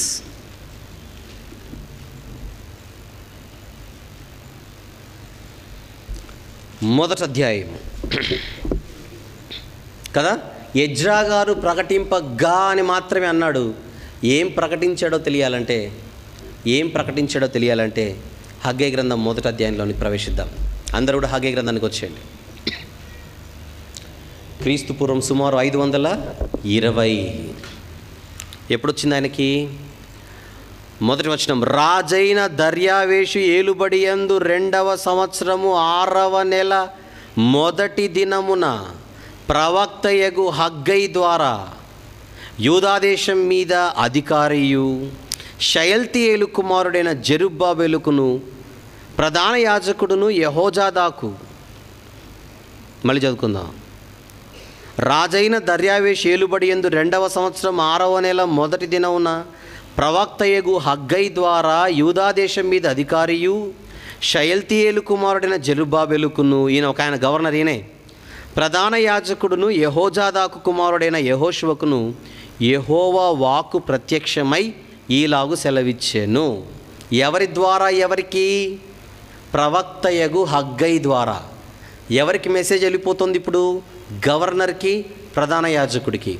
గవర్నర్కి, ప్రధాన యాజకుని ద్వారా జనులకు. పూర్వకాలమందు నానా సమయములలో నానా విధములుగా తన ప్రవక్తల ద్వారా మన పితరులతో మాట్లాడాడు దేవుడు అన్నాడు హెబ్రీ పత్రిక 1వ అధ్యాయం 1వ వచనంలో. ఇశ్రాయేల్ యూదులతో మాట్లాడడానికి దేవుడు ఎవరిని పంపించాడు? హగ్గైని పంపించాడు. హగ్గై గారిని పంపించాడు. ఆయనతో పాటు జకర్యా గారు కూడా ఉన్నారు.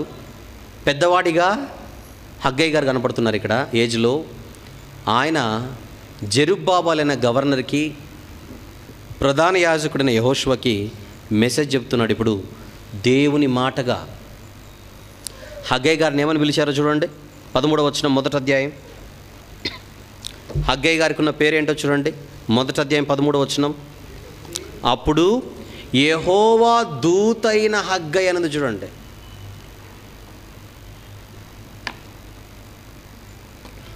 ఎవరంట హగ్గై? దూత. సేవకులు కూడా దేవుని దూతలే. పరలోకం నుంచి వచ్చిన దేవదూత కాదు, ఇక్కడ ప్రవక్తనే దూత అని పిలుస్తున్నాడు దేవుడు. ఏమని ప్రకటన చేశాడో చూద్దాం, అది ప్రశ్న. మొదటి వచనంలోని చివరి మాట, సైన్యములకు అధిపతియగు యెహోవా ఆజ్ఞ ఇచ్చినదేమనగా, జెరుబ్బాబెలు నువ్వు వినాలి, యెహోషువ నువ్వు వినాలి, మీ ద్వారా జనులందరూ వినాలి.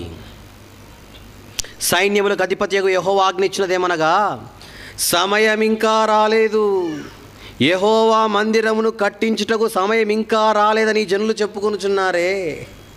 ఏమనుకుంటున్నారంట జనాలు? ఇంకా టైం రాలేదండి, దేనికైనా టైం రావాలి, అప్పుడే స్టార్ట్ అవుతుంది అనుకుంటున్నారట.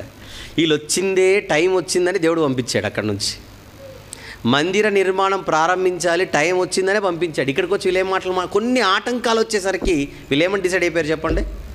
ఇంకా టైం రాలేదండి, దేనికైనా టైం రావాలి, అప్పుడు మనం స్టార్ట్ చేయాలి.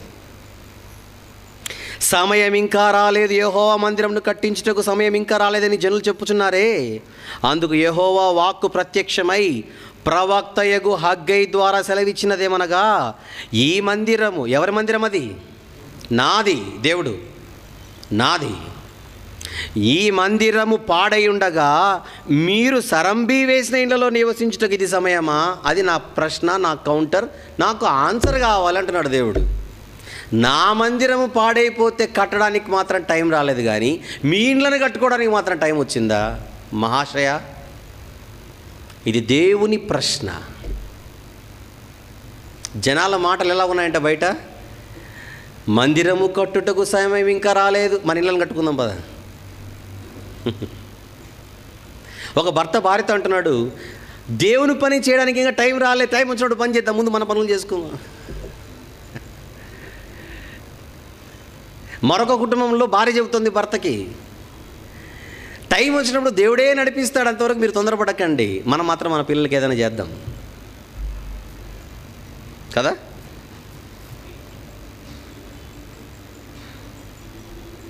ప్రశ్న, దేవుని ప్రశ్న 4:5, ఈ మందిరము పాడై ఉండగా, ఈ మందిరం అంటే నా మందిరం మర్చిపోకండి, దేవుడు నా మందిరము పాడై ఉండగా మీరు సరంబీ వేసిన ఇండ్లలో నివసించుటకు ఇది సమయమా? కాబట్టి సైన్యములకు అధిపతియగు యెహోవా సెలవిచ్చినదేమనగా, మీ ప్రవర్తనను గురించి ఆలోచించుకొనుడి. సేవకుడైన హగ్గై ద్వారా దేవుడు సంధిస్తున్న ప్రశ్న. నా పని చేయడానికి టైం రాలేదు, నీ పని చేసుకోవడానికి మాత్రం ఫుల్ టైం దొరికింది నీకు. చాలా గొప్పోడివి అయిపోయావు నీవు, చాలా గొప్పవారైపోయారు మీరు. అసలు బబులోను నుంచి మిమ్మల్ని విడిపించిందే నా పని చేయడానికి. నా పని చేయడానికి ఇక్కడికి వచ్చి నా పని చేయడానికి ఇంకా టైం రాలేదంటారేంటి మీరు? వాళ్ళు వచ్చింది ఒక పని చేయడానికి, చేస్తున్నది మరొక పని. వాళ్ళు చేస్తున్న తప్పు మీకు అర్థమవుతుందో లేదో పిక్చర్. హిస్టరీ అంతెందుకు చెప్పానంటే, వాళ్ళు వచ్చిందే ఇంత ప్రణాళిక ఉంది వాళ్ళు అక్కడికి రావడానికి. ఎప్పుడో కోరేషు పుట్టక ముందే కోరేషును పుట్టించి కోరేష్ ద్వారా వీళ్ళని విడిపించి ఇక్కడికి పంపిస్తే, వీళ్ళు చెబుతున్న భయంకరపు దుర్మార్గపు అన్యాయమైన అధర్మమైన మాటలు చూడండి. ఇంకా టైం రాలేదండి. ఒకసారి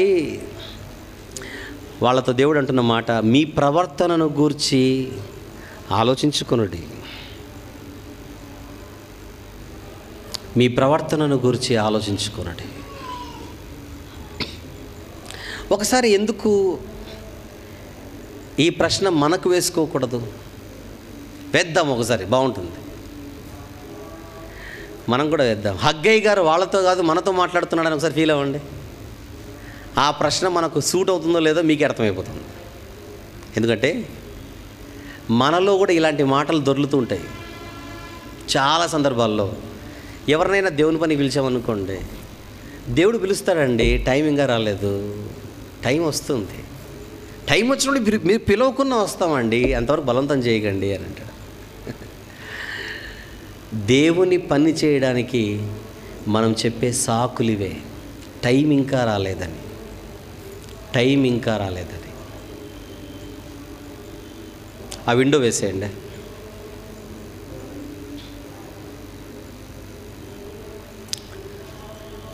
యవనస్తులు ప్రత్యేకించి గమనించండి. నేను మీతో మాట్లాడుతున్నా, హగ్గై మీతో మాట్లాడుతున్నాడు. హగ్గై గారు, నేనంటే మీ కోపం, అదే హగ్గై గారిని పెడితే మీరు ఏమన్నారు? చాలామంది యవనస్తుల నోట వినిపించే మాట ఏందో చెప్పనా? మీరు కాదులేండి, మీరు మంచోళ్ళు, క్రైస్తవ పిల్లలే. వాళ్ళ నోట వస్తున్న మాటలు, పాస్టర్లు కానీ ఎవరైనా కూడా, బాబు నువ్వు కూడా సువార్త పనిలో పార్టిసిపేట్ చేయంటే వాళ్ళు చెప్పే మాటలు ఏందో చెప్పనా? వాళ్ళు డైరెక్ట్గా అన్నారు, కానీ వాళ్ళు కానీ వాళ్ళ ఫ్రెండ్స్ కానీ అనే మాటలు. ఏ ఏజ్లో చేయాల్సిన పని ఆ ఏజ్లో చేయాలరా, ఇప్పుడే దేవుడు అంటావేంటి నువ్వు?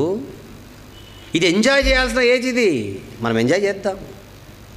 ఆ పని చేయాల్సిన టైం ఒకటి ఉంది. మీ డాడీ ఎప్పుడు పట్టుకున్నాడు చెప్పు? బైబిల్ మళ్ళీ కౌంటర్ అనమాట.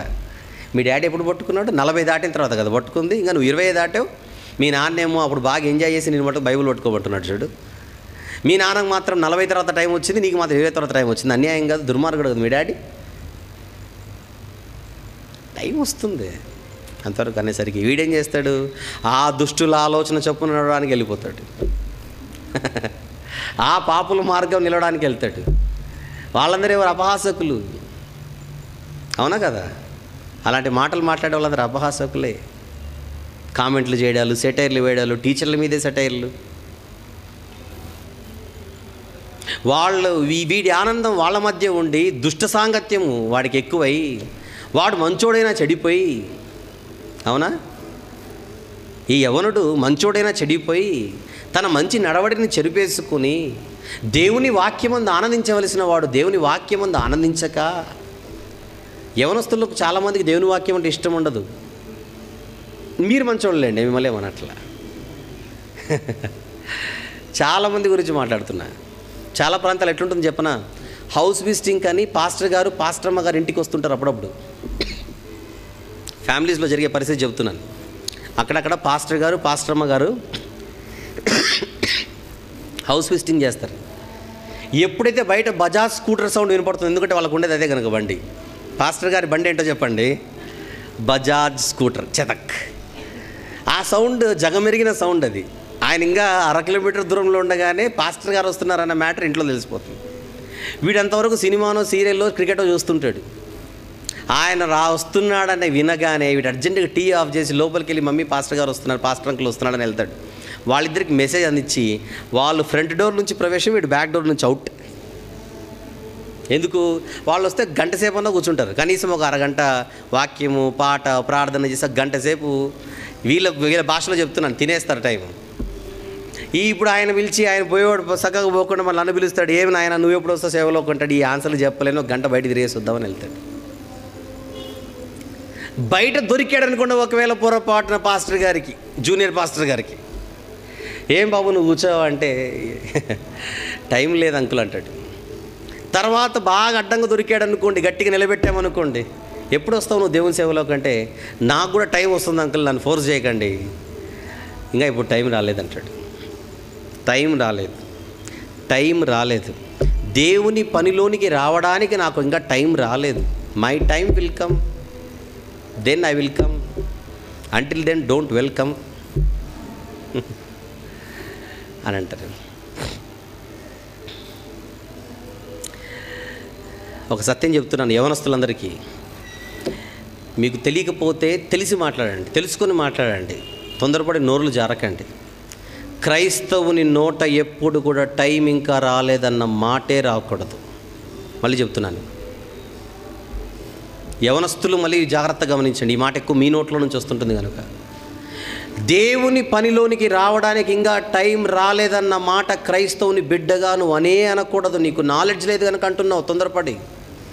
ఆకాశమందు దేవుడు ఉన్నాడు, నువ్వు భూమి మీద ఉన్నావు. నోరు జాగ్రత్తగా పెట్టుకొని నువ్వు మాట్లాడాలి. నీకేం తెలుసని మాట్లాడుతున్నావు టైం గురించి? ఎవడు డైలాగ్ విన్నావు, కొట్టావు ఇక్కడ అంతే, టైం రాలేదని. అసలు ఏ కాలమందు నరుడు దేవుని కాడ మోయట మేలనుందో తెలుసా బైబిల్లో? యవనుడా, నీ కాలమందే. యవన కాలమందు నరుడు దేవుని కాడి మోయట మేలు బైబిల్ చెబుతుంది. విలాపవాక్యంలో 3:27 తీయాల్సిన అవసరం లేదు. యవ్వన కాలమందు టైం కదా. అసలు నువ్వు దేవుని పని చేయాల్సిన టైంలోనే ఉన్నావు, టైం రాలేదంటే ఏంటి?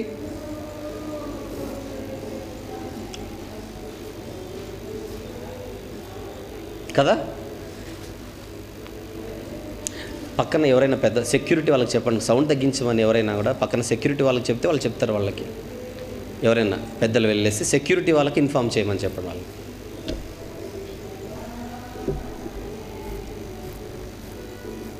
రైట్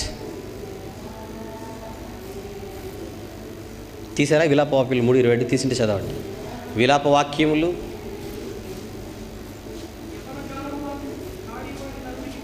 యవ్వన కాలములో కాడి మోయాలి. నీవు ఏం టైం గురించి మాట్లాడుతున్నావు ఏంటి? నువ్వు ఇంకా టైం రాలేదంటున్నావు ఏంటి? యవ్వనుడా, నీ కాలమే. నువ్వు అసలు కాడి మోయాల్సిన టైంలోనే ఉన్నావు. నీవు టైం రాలేదన్నమాట నువ్వు అంటే అది కరెక్ట్ మాట కాదు. అది కరెక్ట్ మాట కాదు. అది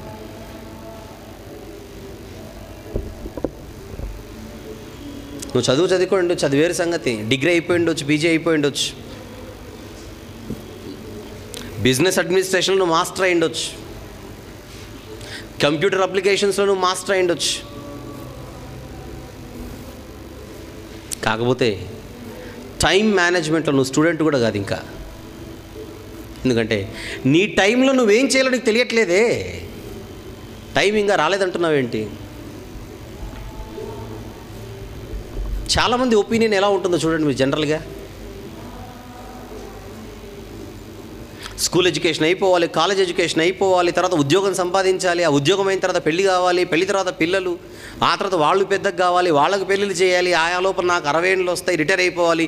రిటైర్ అయిపోయిన తర్వాత బైబిల్ అనుకుంటాడు. ఎందుకు? అప్పుడు టైం వచ్చింది అనుకుంటాడు. మన దృష్టిలో టైం అంటే ఎప్పుడు అంటే రిటైర్ అయిపోయిన తర్వాత. అది గవర్నమెంట్ జాబ్ అయినా కావచ్చు, ఇంకోటి ఏదైనా కావచ్చు. లోక సంబంధమైన దాంట్లో నువ్వు రిటైర్ అయిపోయిన తర్వాత దేవుని పనికి వస్తే దేవుడు తీసుకుంటాడు ఆ రిటైర్డ్ పర్సన్ని. అలాగని వృద్ధులను అగౌరవంగా మాట్లాడట్లేదు, నా ఉద్దేశం అది కాదు. వృద్ధాప్యంలో కూడా గొప్ప సేవ చేస్తున్న వాళ్ళు ఉన్నారు, వారి ఉద్దేశం కాదు నా ఉద్దేశం. కానీ ఛాన్స్ ఉండి, అవకాశం ఉండి, ఎంతమంది పిలిచినా కూడా, చెప్పినా కూడా, అరిచినా కూడా మాట వినకుండా నేను ఎప్పుడో రిటైర్ అయిపోయిన తర్వాత దేవుని కొరకు చేస్తాననడం అనేది కరెక్ట్ మాట కాదంటున్నా నేను. ఉన్న టైంని యూటిలైజ్ చేసుకోకుండా, నువ్వు ఉన్న టైంని యూటిలైజ్ చేసుకోవట్లేదు. చేయాల్సిన టైంలో చేయాల్సిన పని చేయకుండా నువ్వు సాకులు చెబుతున్నావు ఇంకా టైం రాలేదని. మరి ఏ టైం ఉంది నీకు? నీ చదువులు చదువుకోవడానికి, నీ ఉద్యోగాలు చేసుకోవడానికి, నీ పనులు నువ్వు చేసుకోవడానికి, నీ సొంత క్రియలన్నీ చేసుకోవడానికి నీకు టైం ఉండి దేవుని పని చేయడానికి మాత్రమే ఇంకా టైం రాలేదంటావు. అలాగైతే హగ్గయ్య గారు ఈరోజు నీతోనే మాట్లాడుతున్నాడు. ఈరోజు మర్చిపోకు. సౌండ్ పెరిగింది, మీరు బయటికి వెళ్ళిపోయించిన తర్వాత పోనీలేండి.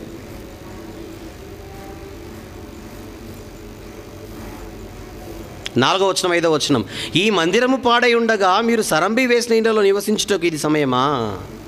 కాబట్టి సైన్యములకు అధిపతియగు యెహోవా సెలవిచ్చినదేమనగా మీ ప్రవర్తనను గూర్చి ఆలోచించుకొనుటే. మీరు విస్తారముగా విత్తినను మీకు కొంచెమే పండెను. మీరు భోజనము చేయుచున్నను ఆకలి తీరకయున్నది, పానము చేయుచున్నను దాహము తీరకయున్నది, బట్టలు కప్పుకొనుచున్నను చలి ఆగకున్నది.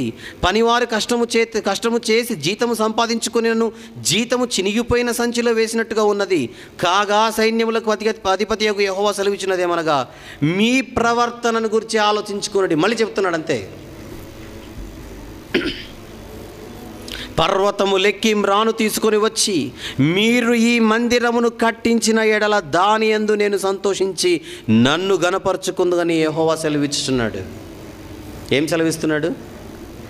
ఇప్పటికే చాలా తప్పు చేశారు. నా పనిని ఆపేసి మీ సొంత పనుల్లో నిమగ్నమై ఇప్పటికే మీరు చాలా పెద్ద తప్పు చేశారు. చాలు, నేను మళ్ళీ మీకు ఛాన్స్ ఇస్తున్నాను. పర్వతములు ఎక్కండి, మ్రాను తీసుకొని రండి, నా మందిరాన్ని కట్టించండి. మీ ఇండ్లను కట్టుకోవడం కాదు, నీ ప్రాధాన్యత ఏది? అది ఇక్కడ there is a question before us, even before those people as well. ఆ రోజు వాళ్ళ ముందు ఒక ప్రశ్న ఉంది, ఈరోజు మన ముందు ఒక ప్రశ్న ఉంది. వాళ్ళ ముందున్న ప్రశ్న, మందిరం కట్టించడం ప్రాధాన్యమా, నీ ఇంటిని కట్టుకోవడం ప్రాధాన్యమా? ఈరోజు మన ముందు దేవుని పనిని ముందుకు తీసుకొని వెళ్ళడం ప్రాధాన్యమా, మన పనులలో మనం నిమగ్నం అవ్వడం ప్రాధాన్యమా? It is a question of our priorities. It is a question of our preferences in our lives. మన జీవితంలో మనం ఈ ప్రిఫరెన్స్ అనేది, ప్రయారిటీ అనేది దేనికి ఇస్తున్నాం? నా పని నీ కళ్ళెదురుగా పెట్టుకొని, ఆ పనిని ఆపి అది ఆగిపోయినా పర్లేదు, నా పని అయితే నేను చేసుకుంటానంటున్నావే, అది తప్పు. నీ ప్రవర్తనను గురించి నువ్వు ఆలోచించుకోవాలి. అందులో నేను సంతోషించను. జరగాల్సిన నా పని జరగకుండా ఆపుతూ నా పని నువ్వు చేసుకుంటానంటే మాత్రం అందులో నాకు సంతోషం లేదు. పర్వతము లెక్కి మ్రాను తెచ్చి పర్వతాల ఎందుకు ఎక్కమంటున్నాడు అక్కడ? నా పని చేయడానికి నువ్వు కష్టపడితే నేను సంతోషిస్తాను. ఇంటి పక్కన ఉన్న చెట్టు కాదు, పర్వతములు ఎక్కి మాను తీసుకొని రావాలి. పర్వతములు ఎక్కడం అంటే కష్టం. అంటే నా పని చేయడానికి నువ్వు కష్టపడితే నేను ఆనందిస్తాను. అక్కడి నుంచి ఇక్కడికి తెచ్చింది నీ పని చేసుకోవడానికి కాదు, నా పని పూర్తి చేయాలి.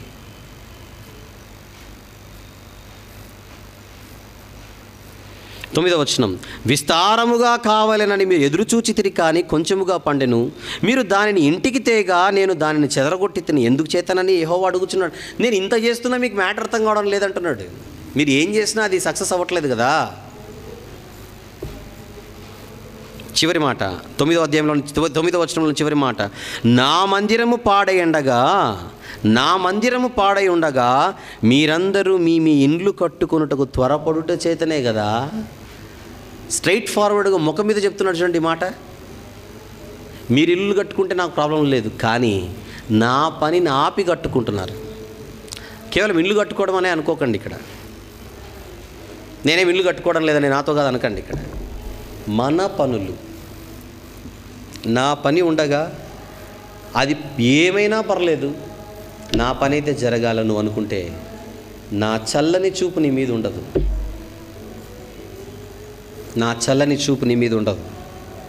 10 కాబట్టి మిమ్మును బట్టి ఆకాశపు మంచు కురవకై ఉన్నది, భూమి పండకై ఉన్నది. నేను భూమికిని పర్వతములకును అనావృష్టి కలుగజేసి ధాన్యము విషయములోను, ద్రాక్షారసం విషయంలోను, తైలము విషయంలోను, భూమి ఫలించు సమస్త విషయములోను, మనుషుల విషయములోను, పశువుల విషయములోను, చేతి పనులన్నిటి విషయంలోను క్షామము పుట్టించి ఉన్నాను. మిమ్మును బట్టి. ఎవరిని బట్టి? మిమ్మును బట్టి.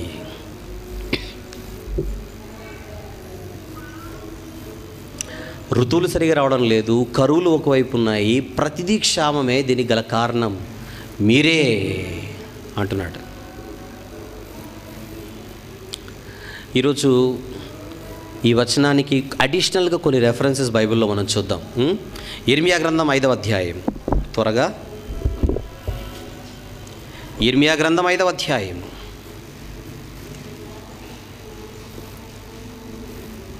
25వ వచనం చూద్దామా. 25వ వచనం, మీ దోషములు వాటి క్రమమును తప్పించెను, మీకు మేలు కలుగకుండుటకు మీ పాపములే కారణం. 12వ అధ్యాయం ఇర్మియా గ్రంథం 12, 4వ వచనం చూద్దాం. ఇర్మియా గ్రంథం 12:4, భూమి ఎన్నాళ్ళు దుఃఖింపవలెను, దేశమంతటిలోని గడ్డి ఎన్నాళ్ళు ఎండిపోవలెను. అతడు మన అంతము చూడడని దుష్టులు చెప్పుకొనుచుండగా దేశములో నివసించు వారి చెడుతనము వలన జంతువులను పక్షులను సమసిపోవచ్చున్నవి. మీకా గ్రంథం 7వ అధ్యాయం 13వ వచనం చూద్దాం. మీకా గ్రంథం 7:13, అయితే దేశ నివాసులు చేసిన క్రియలను బట్టి దేశము పాడగును అంటున్నాడు చూడండి. యెహెజ్కేలు గ్రంథం 14, కొంతమందికి ఇంకా మీకా దొరకనట్టుంది, అయిపోయిందిలేండి. మీకా యెహెజ్కేలుకి వచ్చేయండి. యెహెజ్కేలు గ్రంథం 14వ అధ్యాయం 13వ వచనం, నరపుత్రుడా, ఏ దేశమైతే విశ్వాసఘాతకమై నా దృష్టికి పాపము చేసినదో దానికి నేను విరోధినై ప్రాణాధారమగు ఆహారము లేకుండా చేసి కరవు పంపించి మనుషులను పశువులను నిర్మూలము చేయుదును అంటున్నాడు. హగ్గై గ్రంథంలో మనం చూస్తున్న మాట అదే, మిమ్మును బట్టి నేను కరువు క్షామాన్ని పంపిస్తున్నాను, ఆలోచించరా అని అంటున్నాడు ఆయన. ఈరోజు ఇదంతా ఒక పెద్ద పాఠం అవ్వాలి మనకు, దయచేసి అర్థం చేసుకోండి. ఆ రోజు జెరుబ్బాబెలుతో యెహోషువతో వారి ద్వారా జనులతో హగ్గై గారు మాట్లాడుతున్నారు అని అనుకోకండి. ఈరోజు మనందరితో కూడా దేవుడు మాట్లాడుతున్నాడు ఇదే ప్రవక్త ద్వారా. ఏమని? ఈరోజు చాలా సందర్భాలలో మన సొంత పనుల కోసం, అందరు వినండి ప్లీజ్, ఈరోజు మన జీవితాలలో కూడా మన సొంత పనుల కోసం దేవుని పనిని పక్కన పెట్టేస్తున్నాం. ఒకవేళ అదే కనుక నిజమని మీ మనస్సాక్షి చెబితే, అది నిజమని మీ మనస్సాక్షి ఒప్పుకుంటుంటే, దేవుడు చెబుతున్నాడు దాని విషయమై నేను మీ పట్ల ఆనందముగా ఉన్నవాడను కాదు, నా నుంచి మీకు ఆశీర్వాదాలు అనేవి ఏమీ రావు. ఒకవేళ ఏదైనా మీరు సంపాదిస్తూ ఏదైనా సాధించేస్తూ ఇది దేవుని బ్లెస్సింగ్ అని మాత్రం అనుకోకండి. అది నా వలన మీకు వస్తున్నది కాదు, ఇది దేవుని మాట, ఇది దేవుడు చెబుతున్న మాట. కళ్ళెదురుగా దేవుని పని ఉండి దాన్ని పక్కన పెట్టి నేను ఇంకో చోటుకి వెళ్ళిపోతానంటే మాత్రం అది మనకేమాత్రం మంచిది కాదు. అది హగ్గై గారి హెచ్చరిక.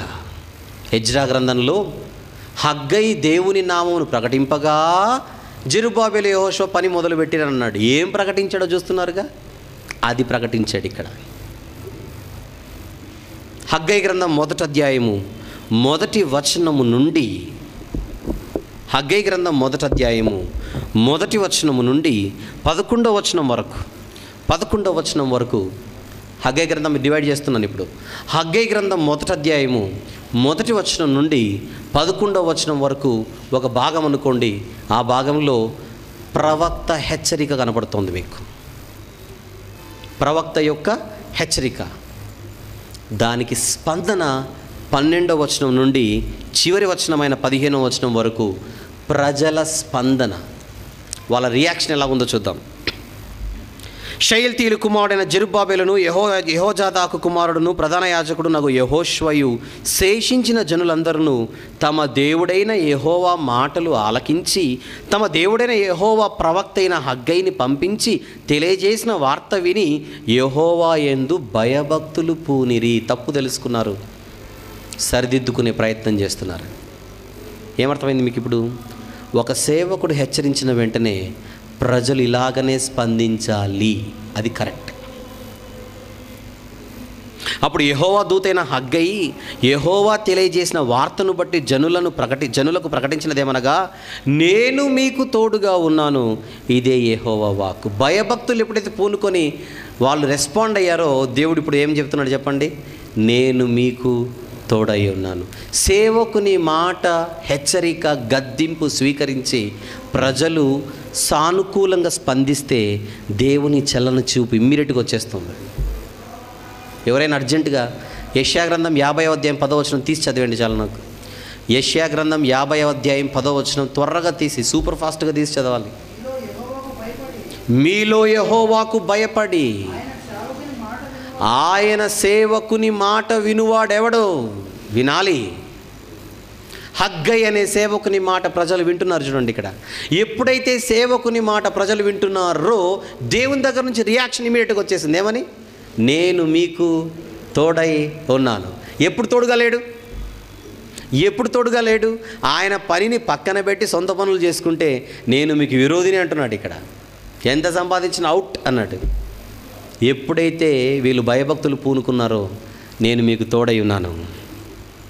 ఇదే యెహోవా వాక్కు. 14 యెహోవా యూదా దేశపు అధికారియగు షయల్తీయేలు కుమారుడైన జెరుబ్బాబెలు యొక్క మనస్సును, ప్రధాన యాజకుడకు యెహోజాదాకు కుమారుడైన యెహోషువ మనస్సును, శేషించిన జనులందరి మనస్సును ప్రేరేపింపగా వారు కూడి వచ్చి రాజైన దర్యావేషు యొక్క ఏలుబడి యందు 2వ సంవత్సరం 6వ నెల 24వ దినమున సైన్యములకు అధిపతియగు తమ దేవుని మందిరపు పని చేయ మొదలు పెట్టిరి. ఏది నాన్న? 6వ నెల 24వ దినాన. హగ్గై గారు చెప్పింది ఎప్పుడు? 6వ నెల 1వ దినం. 1వ వచనంలో చూడండి ఎప్పుడు చెప్పాడు హగ్గై గారు? రాజైన దర్యావేషు ఏలుబడి యందు 2వ సంవత్సరం 6వ నెల 1వ దినం చెబితే 15వ వచనంలో 6వ నెల 24వ దినం అంటే సేవకుడు చెప్పిన 23 రోజులకే మళ్ళీ పని స్టార్ట్ చేశారు. ఎంతకాలం వదిలేశారు? సుమారు 14-16 సంవత్సరాలు పనిని వదిలేసి సేవకుడు హెచ్చరించగానే ఇమ్మీడియట్గా ఎంత టైంలో వీళ్ళు మొదలు పెట్టేశారు పనిని? కేవలం 23 రోజుల్లో మళ్ళీ పని స్టార్ట్ చేశారు. మిమ్మల్ని అడుగుతున్నాను ప్రశ్న, ఇప్పుడు వీళ్ళు మంచి పని స్టార్ట్ చేశారా, అనవసరమైన పని స్టార్ట్ చేశారా చెప్పండి? ఇప్పుడు ట్రాక్లోకి వచ్చారా, ఇంకా ట్రాక్ నుంచి తప్పిపోయారా చెప్పండి? ట్రాక్లో లేని వాళ్ళు కాస్త ఇప్పుడు మళ్ళీ ట్రాక్లోకి వచ్చి మళ్ళీ పని స్టార్ట్ చేశారు. మళ్ళీ ట్రాక్లోకి వచ్చి పని స్టార్ట్ చేయడానికి గల కారణం ఏంటో చెప్పండి? వాళ్ళ మధ్యలోనికి ఎవరు వచ్చారు? సేవకులు వచ్చారు. హగ్గయి గారే. ఎవరైనా? హగ్గయి గారు, జకర్యా గారు. అక్కడ ఇద్దరు ఉన్నారు. హగ్గయి గ్రంథంలో హగ్గయి ఒకటే కనపడుతున్నాడు, కానీ ఎజ్రా గారు ఏమని చెప్పారు అక్కడ? హగ్గయితో సహా జకర్యా కూడా ఉన్నాడని చెబుతున్నాడు. దాని అర్థం, జనులు సరైన మార్గంలో ఉండాలంటే వారి మధ్యలో ఎవరు ఉండాలో చెప్పండి. జెరుబ్బాబెల్ అనే గవర్నర్ ఉండొచ్చు, ప్రధాన యాజకుడిగా యెహోషువ ఉన్నాడు, కానీ ఆయన సరిగా ఆలోచించడం లేదు, పిరికివాడుగా కనపడుతున్నాడు.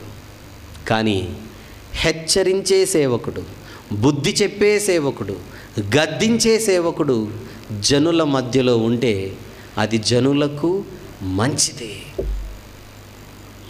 అప్పుడే వాళ్ళు మళ్ళీ సరైన మార్గంలోనికి వస్తారు. హగ్గయి గారు మనకు అలా కనపడుతున్నాడు. ఎలాంటి సేవకునిగా? హెచ్చరించే సేవకుడిగా, బుద్ధి చెప్పే సేవకుడిగా, గద్దించే సేవకుడిగా. దేవుడు చెప్పమన్న మాట చెప్పిన మాట చెప్పినట్టుగా చెప్పాడు. వాళ్ళు ఏమని అనుకుంటారేమో ప్రభువా అనేది ఏమీ లేదు. ఇక్కడ ఉన్నది ఉన్నట్టుగా చెప్పాడు కనుకనే ప్రజలు సానుకూలంగా స్పందించి తెలివి తెచ్చుకొని, జ్ఞానం తెచ్చుకొని, బుద్ధి తెచ్చుకొని మళ్ళీ పని మొదలుపెట్టారు. ఈరోజు కూడా మన మధ్యలో కూడా మనల్ని హెచ్చరించే సేవకులు ఎంతైనా అవసరం. మనల్ని గద్దించే సేవకులు మనకు చాలా అవసరం. మనకు బుద్ధి చెప్పే సేవకులు చాలా అవసరం. బాప్తిస్మ ఇచ్చి యోహాను గారు బాప్తిస్మ ఇస్తుంటే పరిసయ్యులు సద్దూకయ్యులు వస్తే ఆయన అన్న మాట, రాబోవు ఉగ్రతను తప్పించుకొనుటకు మీకు బుద్ధి చెప్పిన వాడేవాడు. ఎవడు చెప్పలేదు కనుక నేను చెబుతున్నాను వినండి అని స్టార్ట్ చేశాడు. అబ్రహాము మాకు తండ్రిని మీరు గొప్పలు చెప్పుకోకండి, దేవుడి రాళ్ల వలన పుట్టిస్తాడు. ఇప్పుడే గొడ్డలి చెట్ల వేరున ఉంచబడి ఉన్నది, నా వెనుక వచ్చేవాడు నాకంటే శక్తిమంతుడు. నేను మీకు నీళ్ళలో బాప్తిస్మం ఇచ్చుచున్నాను, ఆయన పరిశుద్ధాత్మలోను అగ్నిలోను బాప్తిస్మం ఇచ్చును. చేట ఆయన చేతిలో ఉన్నది, ఆయన గోధుమలను పొట్టును వేరు చేసి గోధుమలను కొట్టులోనికి పొట్టును అగ్నిలోనికి వేసి కాల్చివేయను. బుద్ధి చెప్పడం, అది బుద్ధి చెప్పడం. దైవజనుడా, సమయమందును అసమయమందును వాక్యము ప్రకటించు, గద్దించు, బుద్ధి చెప్పు.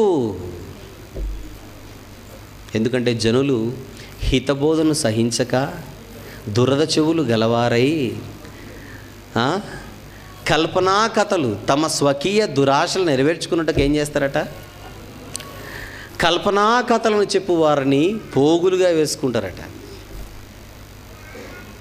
కానీ మీరు అలా ఉండక ఇలాంటి హెచ్చరిక మాటలు మాకు అవసరమని భావించి ఈరోజు ప్రత్యేకంగా మనము మాట్లాడుకున్న విషయం, హగ్గయి గ్రంథంలో నేర్చుకున్న విషయం, ఆ రోజున జనాలకి ఈ రోజుకి మనకి ఈరోజు మన పరిస్థితికి పెద్ద తేడా ఏం లేదని మీరు గుర్తించండి.